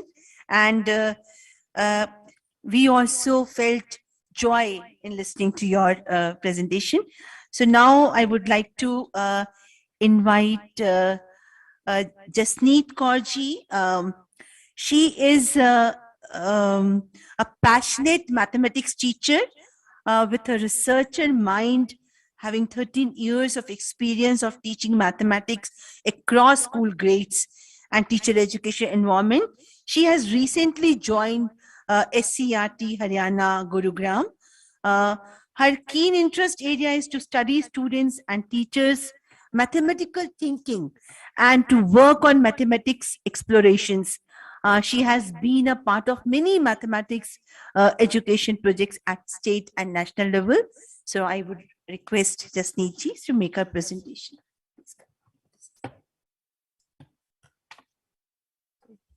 Good afternoon, everyone, and thank you so much for providing me the opportunity to share my classroom experiences, which I termed as need-based pedagogy, because most of my innovative pedagogy has innovated just because of the needs arised in the classrooms related to the students' difficulties and other areas. So, my first experience is related to the data visual based pedagogy. I am a secondary school student and I have taught grades 8 to 12th mathematics. So this experience is related to at the time of COVID, when there was a biggest challenge in front of me to engage students in the maths class in online or offline, as the students were having many challenges related to the poor networks, there were many health issues, and there were migrant students, so they were moving to their native places, and there were no smartphones. So such kind of challenges I was facing. So in that case, major challenge was with me was engagement of the students in mathematics class through online and offline mode. So I took many readings, and I did design thinking to actually come up with the exact problem and how to sort it out. So as the engagement was the major problem, and through readings, this made clear to me that curiosity can be one of the factor which I can generate to engage students. And to bring the curiosity, I thought that some kind of experience should be given to the children which are connected to their lives, and cognitively it should be a visual mathematics instead of the abstract maths. So exploring through many sites and many data visuals, I came across this data visual. This is a hand washing data visual where the data was connected in 1978 to evaluate the hand washing techniques of the health professionals. So I just asked two questions to my students: what do they notice and what do they wonder about? And believe me, this task actually helped me to engage students in many creative ways and encouraged the mathematical processes like estimations, validations. And students got curious to know what others are thinking. They wanted to know each other's strategies to find how much the clean area or the missed area. They were actually wondering that after washing hands, how this much area left to be missed, which we called the germed area. They were able to connect different concepts like area with percentages and fractions. And then to validate data, they used different strategies like tracing the visuals on the graph paper to count the squares. Some students, they actually divided the visual into different non-geometrical shapes to find out the area. So I feel that this data visual has the potential to generate the curiosity and to engage students in a mathematics processes in a better way. And I have also tried many other visuals with them. My second intervention is related to the creating needs by telling stories. So this was again a need-based pedagogy, where I faced that students are actually facing to understand the concept of irrational numbers. It was very much disconnected to their real lives. So I started reading I thought that we should connect it with the history of irrational numbers. So I read many papers related to that. Then I created a story on dangerous ratio, and I told the story with full of action. कि बहुत समय की बात है, 520 ईसा पूर्व एक आदमी, उसे मार दिया गया. क्यों? जानते हो क्यों? क्योंकि उसने लोगों को एक गणित का रहस्य बताना चाहा था. So I created such kind of story, and in that story, how the Pythagoras, he discovered irrational numbers using the unit length right angle triangle, and in that context, students also did some experiments, some tasks related to rational numbers and irrational numbers. They find out the common measures of two lengths and then move to the irrational numbers. Then my third intervention is just connected to the previous one, where I wanted to connect the subject with its history. But here in this intervention, students created stories. So when students came to me in 9th grades, every year I feel that there are many conceptual gaps, many learning gaps. So what we do, if I just cite an example of the number system here, I give them a book, हमें अंकों के बारे में कैसे पता चला, by Srinivasan ji, and they read the book, and I give them some portion from the book. Okay, you take any portion from the book and create your own story, posters, presentations, or math skits. And they come up with very innovative and creative ways to present it. My two skits are very famous, which we have also presented in front of the school. One is related to before numbers, and another is Akriti Gaon. So such kind of activities help them to connect maths with its evolution related to the history. Then this one is a very helpful tool for me, that is the design thinking with my students. Here in the design thinking, as you must be aware of, that it is the process which is user-centered. And now it has come to our school education also, to design problem to its solution. And because it is user-centered, it is very important to emphasize with students. So I take a group of students who are interested one, and we sit together, we analyze the kind of problems or difficulties our students are facing. And then we together design some of the activities that we should take up in the class, or the assessment sheets or the worksheets we design together. So it has given me a good team to work on. Last year I did it for the fraction, because fractions was a major problem which my students were facing. Then the project-based pedagogy. This is every year work which we do, that is the projects. We give innovative projects to our students, which go beyond their textbooks knowledge, like mathematical art, exploring Mobius strip, mathematical floor games, creating puzzles, numbers in nature, data projects. And the best part of it is that they display and present the projects in front of other students, their juniors or their friends.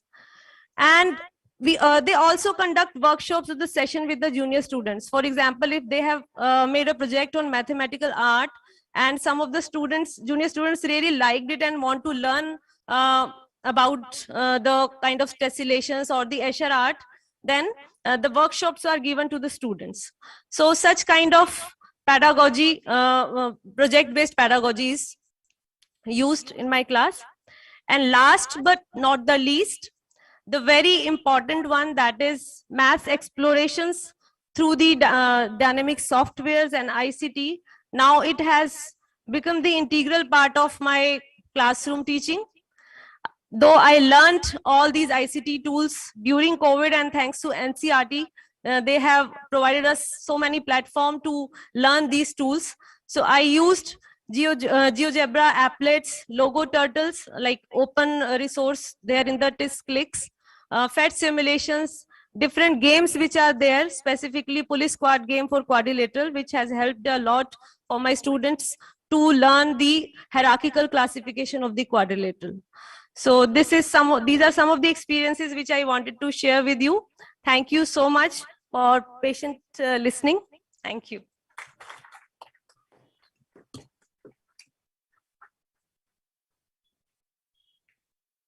So thank you, Jaspreet. Yes, sir. So I think we are on time, ma'am. We are on schedule. So we will start with the Q&A session, ma'am. Yes, sir. So we will start now question answer session. So I will just ask one question, and then we will open it for audience. Yes. And we will take questions from audience. We have about 20 minutes for Q&A, which we can do it with audience.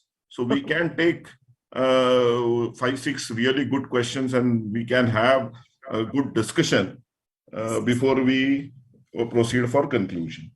So I have one question to all the 4-5 speakers who are there, okay, especially teachers who have presented innovative pedagogy.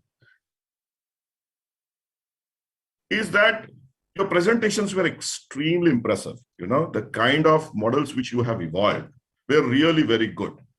But in country like India, where we have to create far bigger impact and not just confine to ourselves, I would like to know from each one of you in 1 minute that at your personal level, not what government is doing, what you are doing to disseminate the models which you have developed, and how you are actually trying to create a community of teachers around your model so that more and more teachers actually adopt what you are doing. So आप लोग question समझ गए होंगे.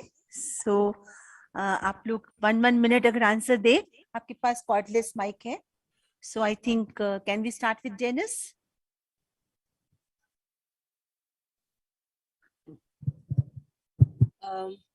I share my innovative pedagogies with the teachers in my cluster, in my region. As I said, I'm a KVS teacher. So we have workshops on and off. We have workshops, and then we have in-service courses. I've shared it in many platforms. And there are teachers who have adopted it.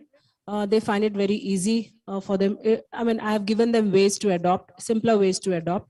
So I have seen teachers using it. And we have certain platforms wherein we share not just mine to them, they share theirs too. So that is how we collaborate. I also train teachers, not just in KVS. There are teachers outside KVS who take my help, and I coordinate with them. We have certain platforms wherein we share our ideas.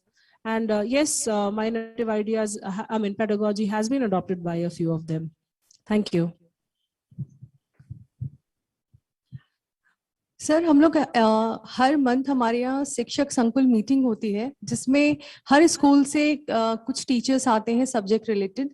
तो जो भी teacher जिस तरह का innovation अपने school में करा रहा होता है, तो उसकी प्रेजेंटेशन हम वहाँ करते हैं. तो इस तरह से जो हमारे एरिया के टीचर्स होते हैं वो उनको इसके बारे में पता लगता है. इसके साथ साथ बहुत सारे व्हाट्सएप ग्रुप भी हम यूज करते हैं, जिनमें ये सारी एक्टिविटीज हम डालते रहते हैं. तो काफी लार्ज एरिया तक ये सारी जो इनोवेटिव आइडियाज होते हैं वो टीचर्स के बीच में पहुंचते हैं, और उनकी अगर कोई क्वेरी होती है तो व्हाट्सएप ग्रुप के माध्यम से या फिर जो मीटिंग होती है उनके माध्यम से वो सारे डिस्कशंस होते हैं. तो इस तरीके से जो भी क्रिएटिव वर्क है वो सिर्फ एक स्कूल तक सीमित नहीं रहता है, बल्कि वो पूरे डिस्ट्रिक्ट के यहाँ तक कि स्टेट लेवल तक भी वो सारा वर्क पहुंचता है. Thank you. Namaste, sir. The pedagogies that we have used are scalable and they can be used by everyone. So we have very thoughtfully, looked into it.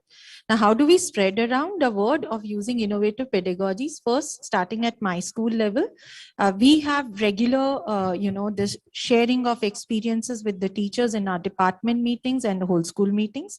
Number two, reaching out to community. We have our Facebook, we have our, those social media platform whereby we put in all this and it's open for everybody to see, watch and adopt. And we create a buzz around by passing it on to the district education officer so that the government schools can be equally benefited, and we ask them they can visit us and see to it. The third thing, at the national level, we are sending these exemplars to NCERT for, circulation to all. So that's how, sir, we are trying to reach out to the masses. Thank you. So as I've recently joined SCRT, and this month only we have started with the Maths e-newsletter. On 5th, there was the first release, and it has 4 major components. First component is learnings from the research. Second is there is a challenge given to the teachers as well as students. Third is what they can try out in the class, and fourth is their classroom experiences. So through this letter, we are trying to connect with all the government schools teachers of Haryana, and we are incorporating such innovative techniques in these newsletter. Apart from that, when I was in school, my principal has actually helped me a lot to spread such kind of techniques by creating PPTs and videos, and he shared it with other groups of principal groups for implement them in their schools. So that's it. Thank you. So Suniti ji. Excellent, excellent. But what I will request, you also mentioned about using some of the social media platforms, vagara. See, when we are using WhatsApp, due to limitation, WhatsApp now group has a limitation, or number of people within the group could be limited. What I will recommend each and every one of you is that use other social media platforms also. So think of how I am going to use Insta or Snapchat or even Telegram, because Telegram channels you can actually create. Okay. See, what I've realized from listening to many of you is that you are actually sharing it on WhatsApp or something where you have a small community or a limited group, or you are relying more on workshops and government sessions and so on and so forth to spread your pedagogy. But you are not taking upon yourself to drive a community around what you are doing. You know what I'm trying to say here. So I will request you to actually explore the possibility of creating a community, and Telegram or Insta could be one of the very good ways of actually creating a community around the work which you are doing, and how it can be supported and synergized by other people. So creating a model is very good, but actually pushing that model out so that large number of students, teachers can adopt will be a far better service to our country, to this entire education sector. So please think upon all this. Meanwhile, I will also request Ranjana ji to explore whether we can, at an NCERT level, start a Telegram channel for innovative pedagogy, which thousands of teachers can join, because it's a channel. Channel means, and a lot of data exchange can happen. A lot of case studies exchange can happen. So they don't have to go to any website or any database to actually look upon. And people can start sharing, and we can give admin rights to few people who can validate and share. So something of that sort can be certainly done. Anyway, we will move forward to questions from audience. I will request audience to ask a question and not a comment, give their comment or opinions. Okay. So let's begin with question answer sessions. Ranjana madam, you are there. So if somebody actually tries to give lectures, you can stop them there and ask them to be very precise, to the point, and ask questions only. Okay, thank you, sir. But prior to asking question taking question from the audience, I just want to inform you, sir, we have a Vidya Amrit portal. Yeah, I am aware of that. I am aware of that. And in this Shikshak Parv, we have asked teachers to upload their videos on innovative pedagogies. So teachers are into the process. They are making the videos and they will be uploading it. So that portal is good. But many times what happens, you have to visit that portal sometimes. So rather than taking, making a thirsty person go to a kuwa, can we bring kuwa to the thirsty person? That is what I'm asking. And from that perspective, Telegram channel will be a much better option. Because thousands and thousands can join that channel, and within a click, you will be able to reach out to thousands on daily basis. Yes.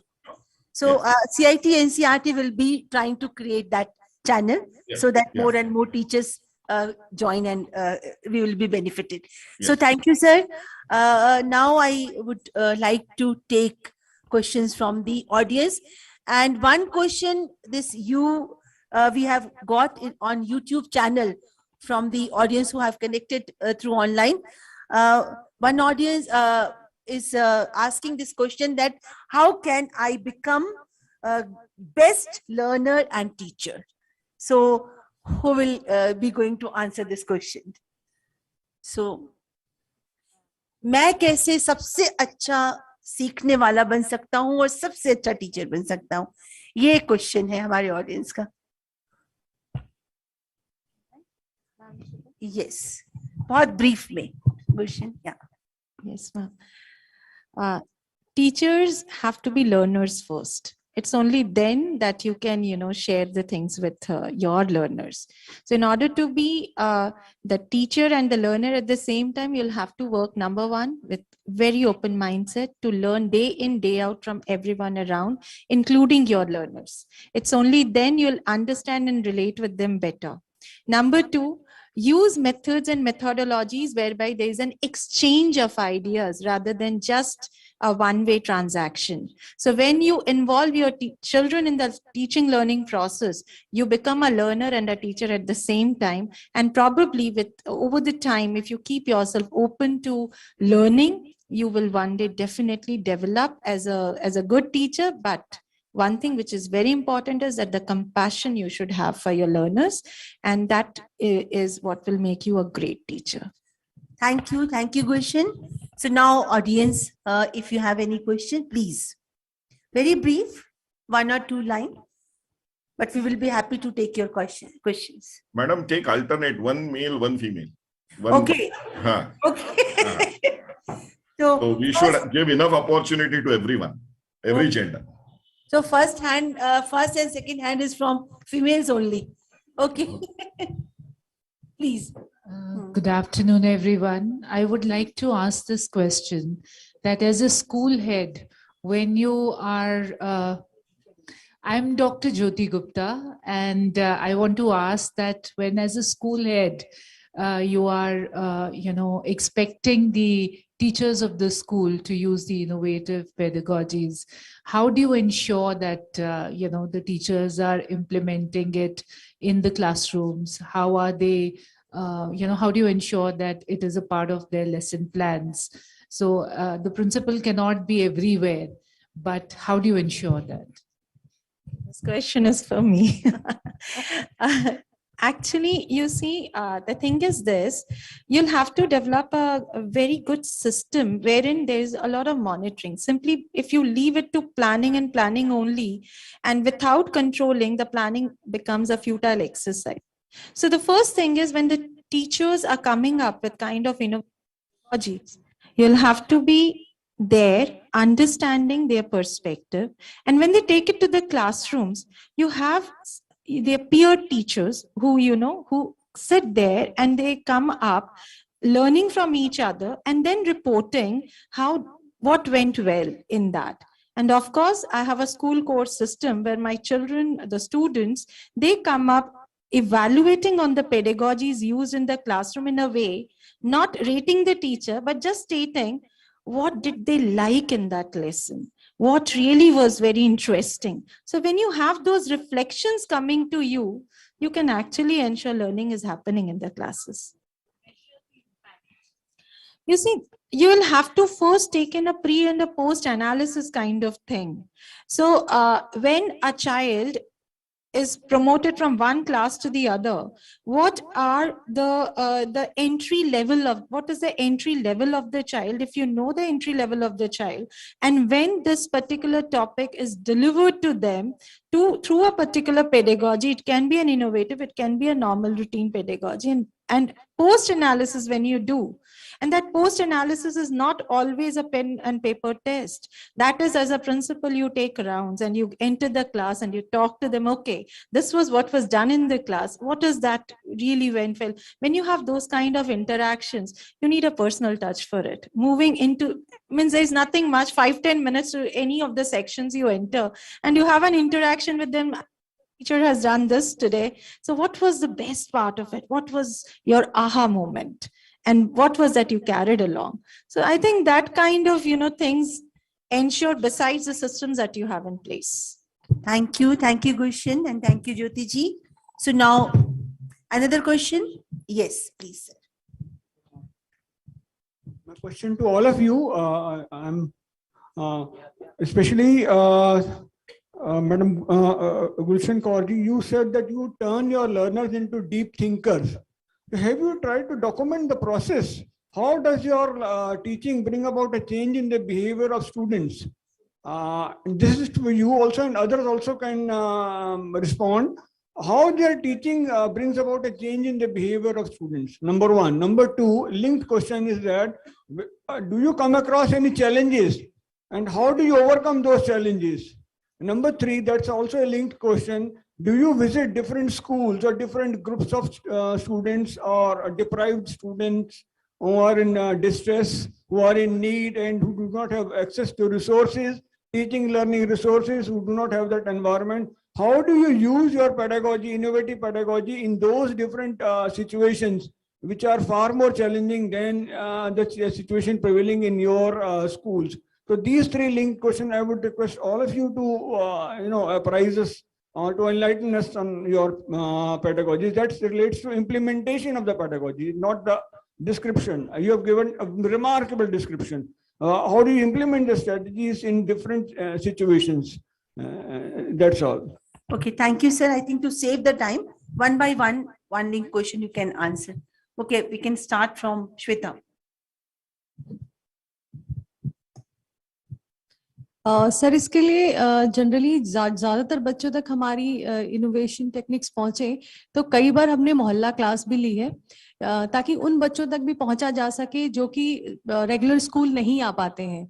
तो इसके लिए school के बाद 1 घंटे का time हम रखते हैं और पर्टिकुलर एरिया में स्कूल के अंदर नहीं, या तो कोई पार्क होता है या कोई मंदिर ग्राउंड होता है, वहां पर इस तरह का हम लोग एक क्लास ऑर्गेनाइज करते हैं जिसमें उन सब बच्चों को बुलाते हैं और इसकी जानकारी हम पहले ही दे देते हैं। उस एरिया में हम लोग ने एक ग्रुप बना रखा है व्हाट्सएप के माध्यम से, जो वहाँ के लोकल लोग हैं, लोकल जो कम्युनिटी के जो बच्चे हैं उनके कुछ पेरेंट्स या नेबर्स, उनके नंबर्स हमारे पास हैं। तो हम ये सारी इंफॉर्मेशन डाल देते हैं कि इस तरीके की हम एक इनोवेटिव क्लास करने जा रहे हैं इस दिन और टाइम, तो जो बच्चे हैं उन तक ज्यादा से ज्यादा हम पहुंच सके ताकि वो बच्चे उस क्लास में आए और इस चीज को समझ सके। तो ये हमारी तरफ से कोशिश रहती है। Thank you, thank you. Janice, if you want to add about before anyone adding, yeah, I just wanted to, actually the question, his question was different. His question was how you are validating your innovative pedagogy with different kinds of students, especially, and he used a section of deprived children. You know, are you using the input from them to further innovate your pedagogy? That was the question, right? If I understand it correctly. Right, absolutely right. So yes, that was the question. Not what you are doing for deprived children is not was the question. Anyway, so somebody now answering can use this angle actually. Yes, sir, I may add that how do you standardize the whole process? How do you document? We got it, sir. That's the reason I intervened. We got it, sir. Thank you very much. Thank you very much.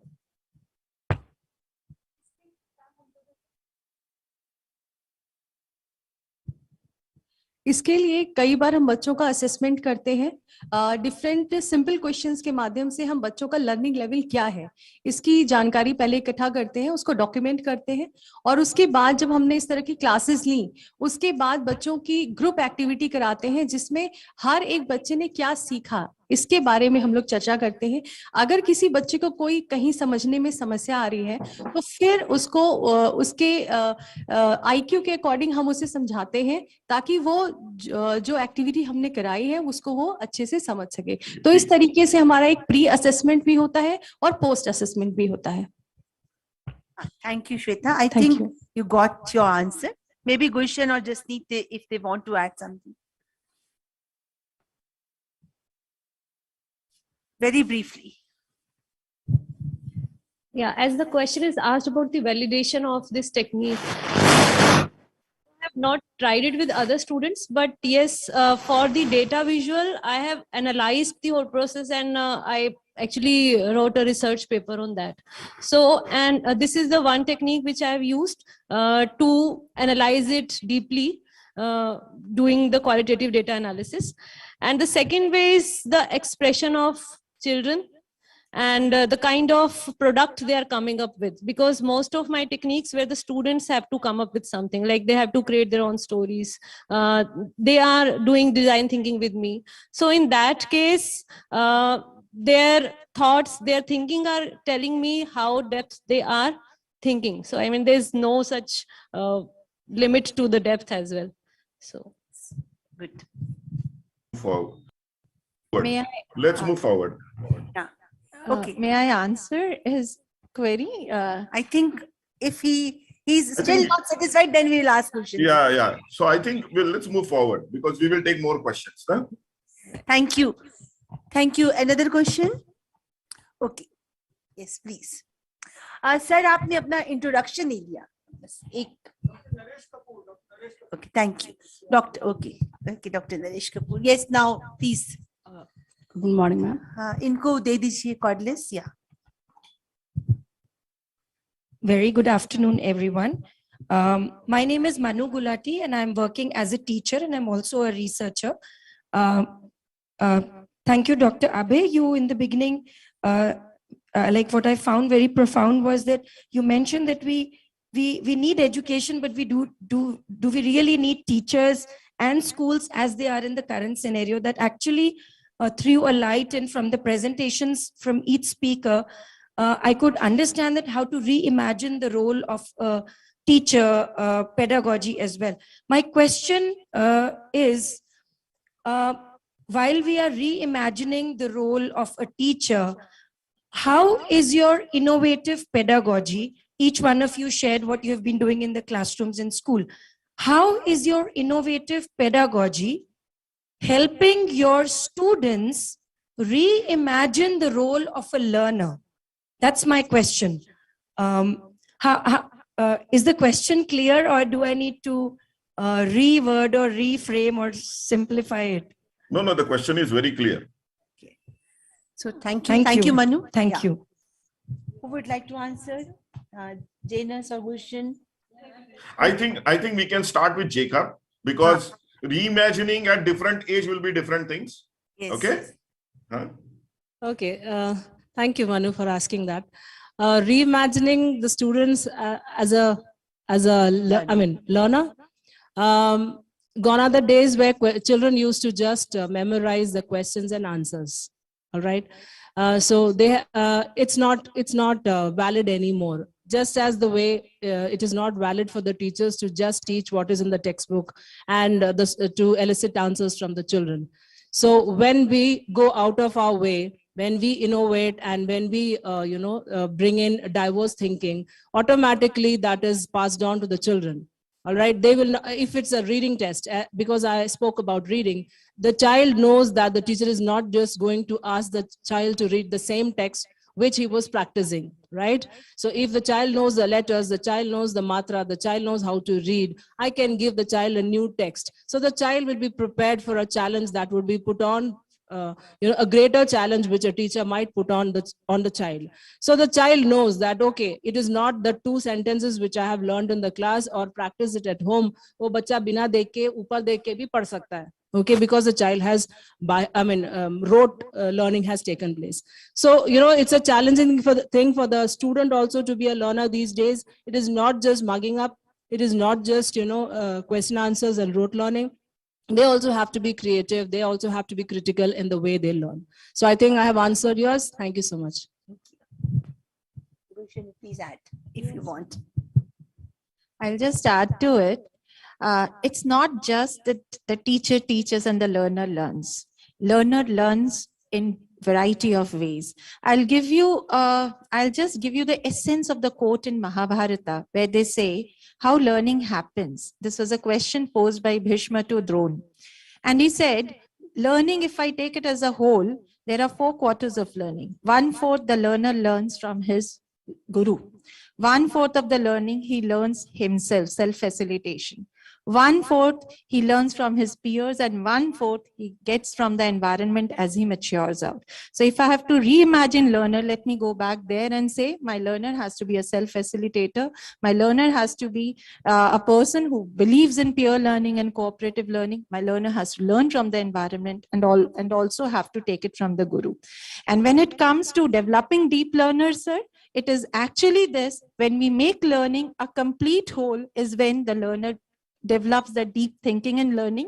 Yes, we do document it through case studies, and we ask the children, go and teach back now if you have learned. And as a teacher, we observe whether they have grasped what is there or not. Thank you.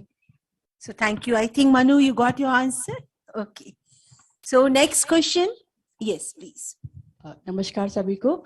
I'm Tasha Srivastava, PJT President in Kendriya Vidyalaya Pushpihar. We will only take 2 questions, huh? This one and one more, ma'am. Okay, sir, what problem I faced that I teach physics in my for student of class 11th and 12th. We also have Atal Tinkering Lab in our school, but students find it more attractive to visit the Atal Lab, and they don't find the same practicals that we have been giving to them.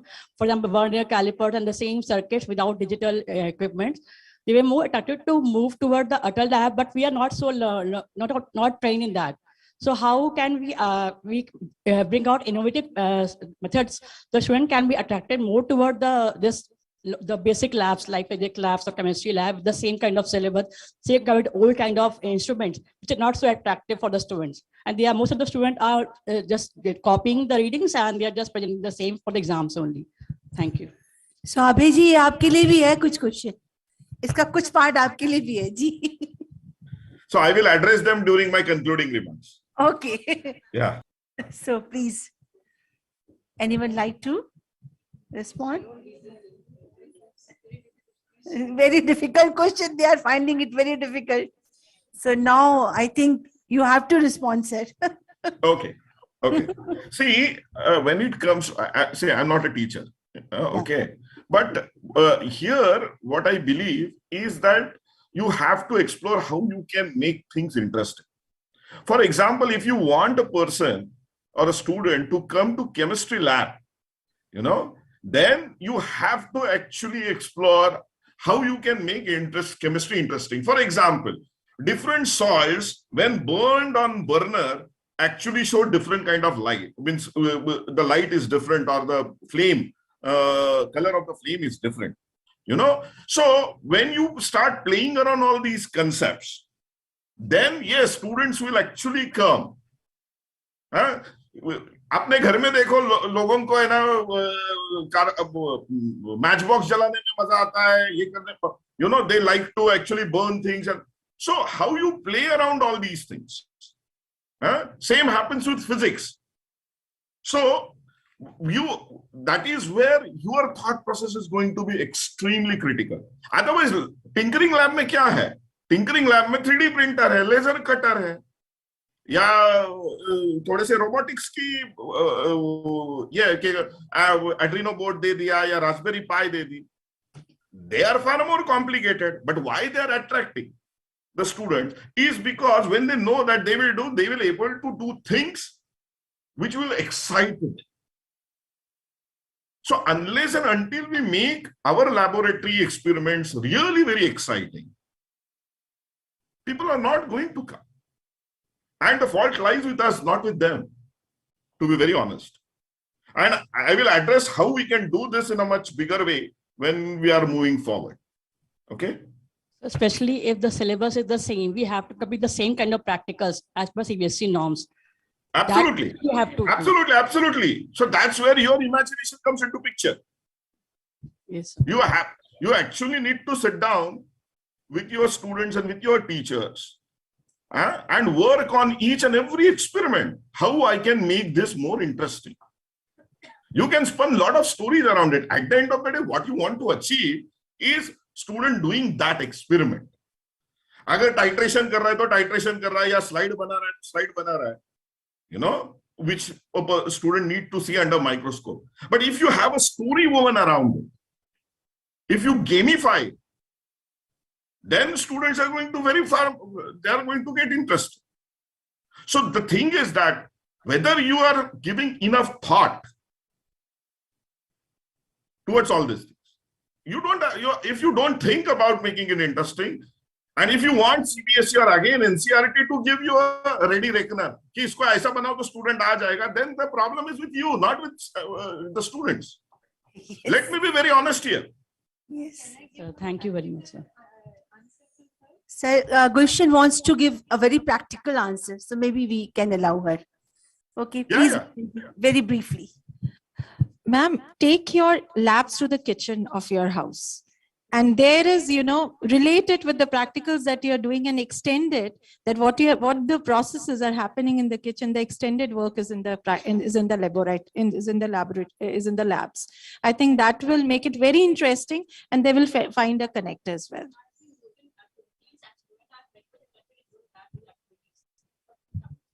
Syllabus, 8 practicals, that's part of the syllabus. Not to do that.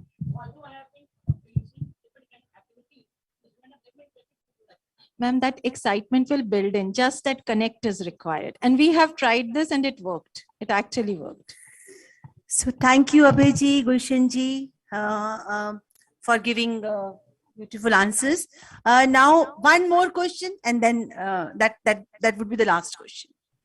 Yes. Yeah. Since male member has You're already raised behind his hand, please come forward. There are seats. Please come. Yes. Introduce yourself and please ask question. Yeah. Good afternoon, Chairperson, sir, and the panelists. I'm Vishal Verma. I'm working as an academic consultant in CIET NCERT. So my question is, how can we use or how can we do SWOT analysis of this innovative pedagogy for the differently able children? Like they also have a very amazing brain. For example, Stephen Hawking, they can have different kind of abilities. They are not physically that much able like us, but they have that kind of very amazing class of brain. So how can we do SWOT analysis of this innovative pedagogy for differently able children? So overall, we are discussing about the children. Our main focus is children, but we have not, I think we should do some inclusive approach to include differently able children also. It should be from bottom to top approach. So my question is this only. Thank you. So, okay. So you yourself is answering that. I'm not answering, ma'am. I'm just asking, I mean, what approach, what, I mean, methodology you people have, because wherever our whole discussion is revolving around reimagining, rethinking these things. So how can we do SWOT analysis of this innovative So do you pedagogy think this different reimagining or rethinking will be without inclusivity? It cannot be. In fact, learning deficiencies or learning disabilities are all there, and every school is an inclusive school. And in that case, you know, whenever we plan activities, they are planned in a way that the heterogeneous groups are being formed and inclusivity is being taken care of.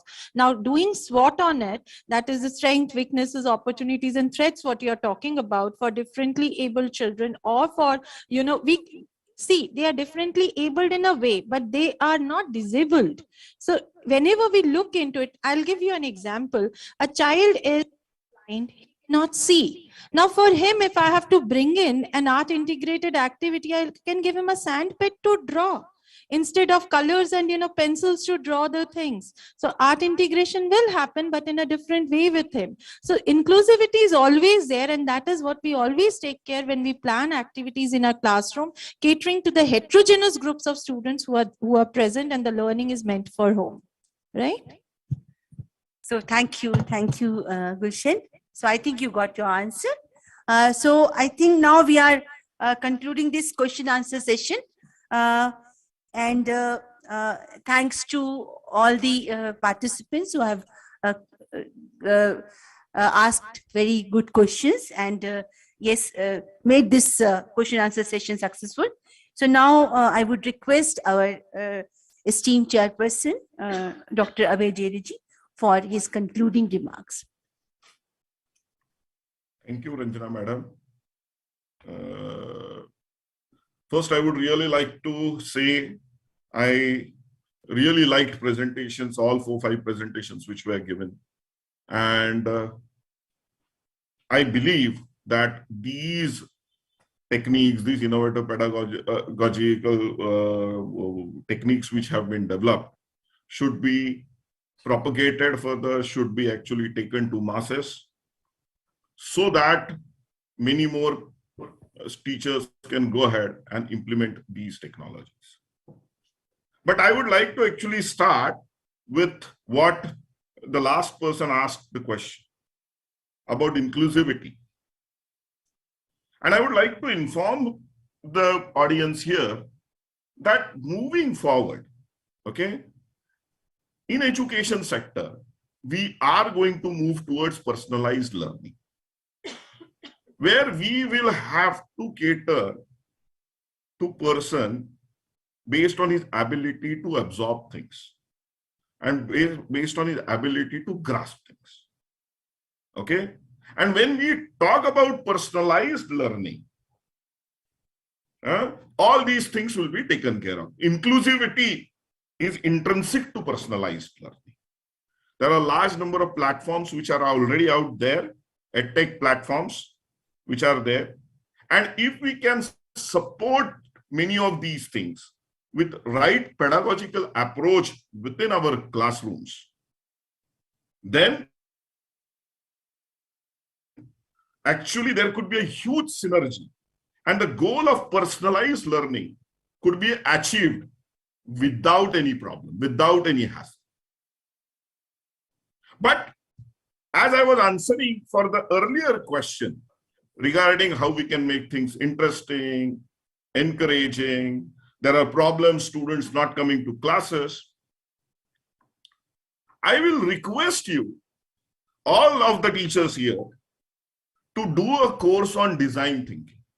And actually, Kaur Madam talked about it. What is design thinking? Some of you might be certainly knowing. Some of you might not be knowing. In simple terms, design thinking is how to think. You know, when you will start getting into that phase, suddenly you will realize that the problems which I am encountering, I can come up with very, very creative and innovative solutions. We are doing an innovation ambassador training program. And there, design thinking module is a compulsory module. It's the first module with which we start. So I will request many of you to actually go to our innovation ambassador training program, register yourself, and do that 25 hours, 32 hours design thinking module which we have. We have given multiple examples how design thinking can actually solve problems, how companies are using design thinking to solve their challenges, come with innovative technologies, come with innovative ideas and products, and actually capture market and become billionaires. You know, it is such a powerful technique. So I will request you all to actually go through that module and register because it's a free thing, which is done by Ministry of Education. So that is very, very important. The second and another important step which we have taken, and currently it is limited to CBSE schools, but we want to move forward, and there also we will require your support, is that we have introduced design thinking as an elective from 6th standard. So we have already released those books in public domain on CBSE. If you go and check, you will see those books are there. Soon we will be releasing books for 7th standard, 8th standard, 9th standard, 10th standard. Because we want students to think out of the box. Then only they will be ahead of the curve. And here I would like to share with you an experience, you know. And in my initial remarks, I actually talked about what should be the role or what should be the model of educational institutions, schools, colleges, moving forward by 2047, you know. And for that, actually, I spoke to students, large number of, but I spoke to college students, to be very honest. But that model, I believe, could be extrapolated here also. So when I was speaking to some of the college students, I asked them, कि college में क्यों आते? किस लिए आते? You know? And you will be very, very surprised to know that when I spoke to students, I realized that academics or learning was not their first priority. Maybe it was 4th or 5th priority. तो पढ़ने के लिए बच्चे आजकल college नहीं जाते. Okay, and same thing maybe it may be relevant for schools also. तो किस लिए जाते हैं बच्चे कॉलेज में?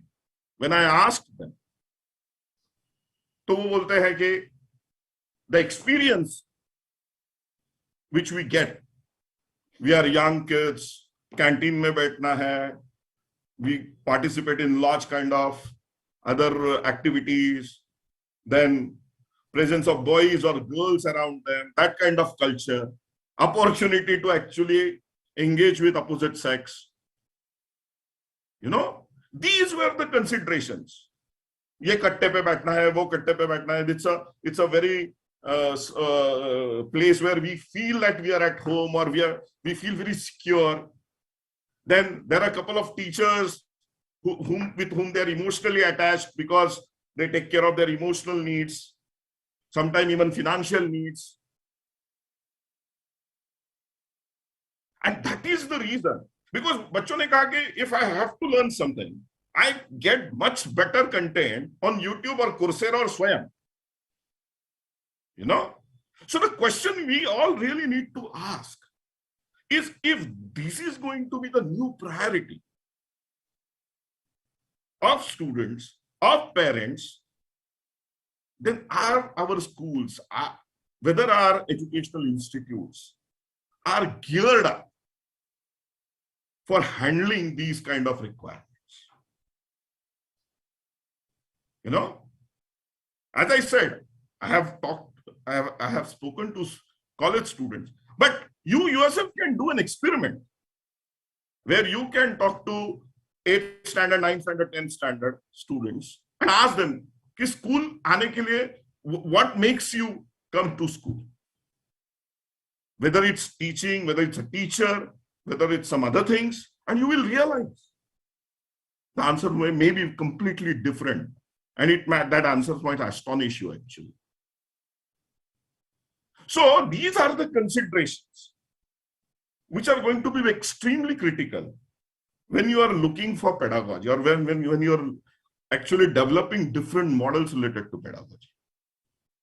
So I believe that these kind of churnings need to regularly happen, not just at national level, not just at school, state level, but every school within their teacher room, or within should debate on all these aspects. That what modifications we can make so that we remain relevant.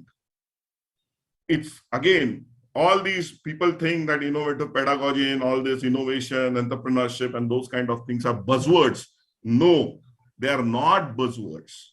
You have to adapt to them. You don't have any option if you really would like to sustain in long term.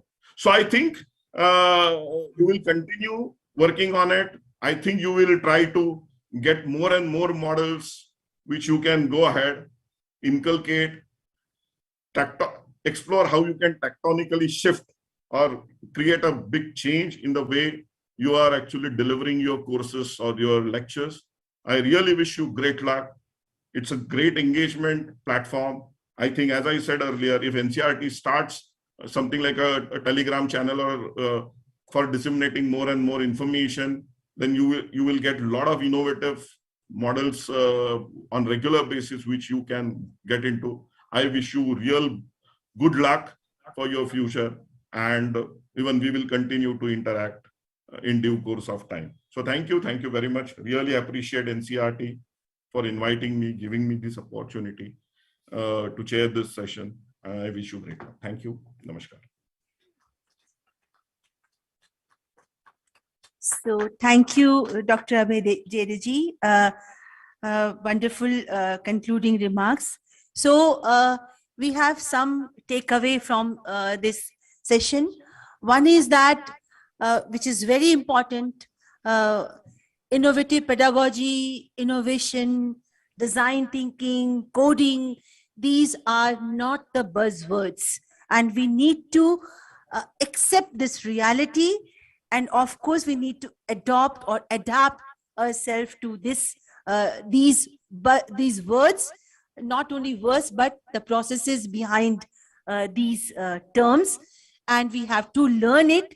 Things are available. Like Dr. Abhay Jadeji has said that there is some ambassador program, and we can learn design thinking from that. So things are available, and we need to now be very, very alert and learn these new things, because we have to face challenges of the future, and we want to face those challenges not as challenges but as opportunities, so that we can survive in the future nicely, and of course made our children to survive in the future scenario.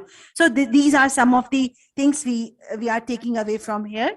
Now I extend my heartiest vote of thanks to Dr. Abhay Jereji, chairperson of this session. He's very busy person, but and very short notice, he has accepted that, okay, I will be there. Since this is Ganesh Chaturthi festival is going on, so I am not in Delhi, but I will be joining online. So I'm very, very thankful to him for guiding us and for giving us lots of ideas, and of course telling us that from where we can learn more and more. Thank you, Abhay ji. हम लोग आपका बहुत आभारी हैं.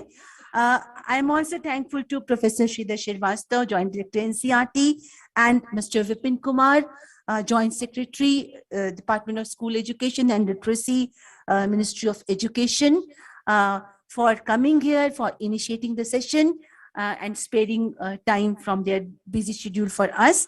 I am very thankful to Rahul Pachauri ji also for giving us support to organize this session.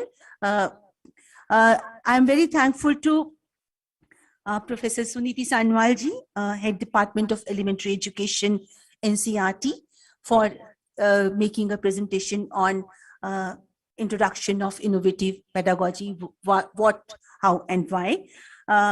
I'm very thankful to all my 4 teacher speakers, Janice Jacob, Shweta Somvanshi, Gulshan Kaur, Jasneet Kaur. Very nicely, they have given us their ideas, their experiences, and believe me, I have not made them sleep yesterday and day before yesterday.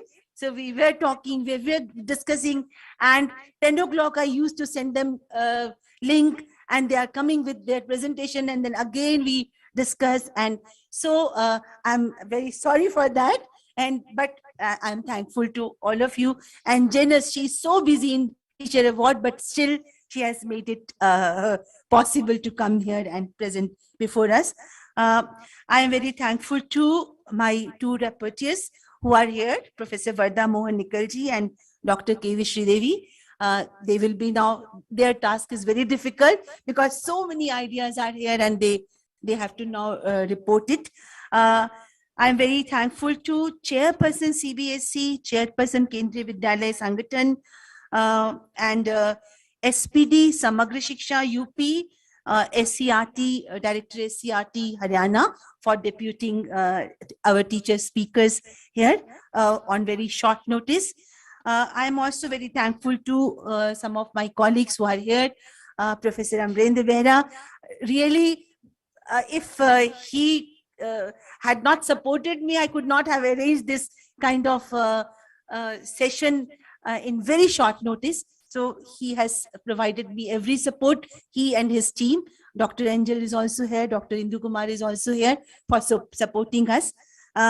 These all standees and these signage, these all are this CIT's contribution for this occasion.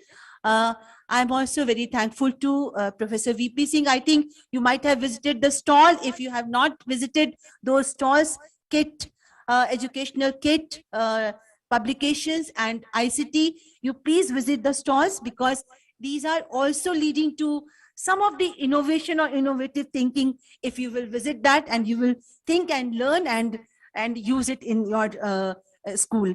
So I am thankful to all of you for coming here and participating with us, joining us. And particularly, I'm thankful to those who have really contributed question to this session, and of course, discussion later on. I'm also very thankful to all who have connected with us through online, teachers, teacher educators, experts, parents, guardians, and students. So thanks to one and all, and of course, technical team from CIT, technical team from this Ambedkar International Center for supporting this program and making this program successful. Thanks to one and all. Thank you very much.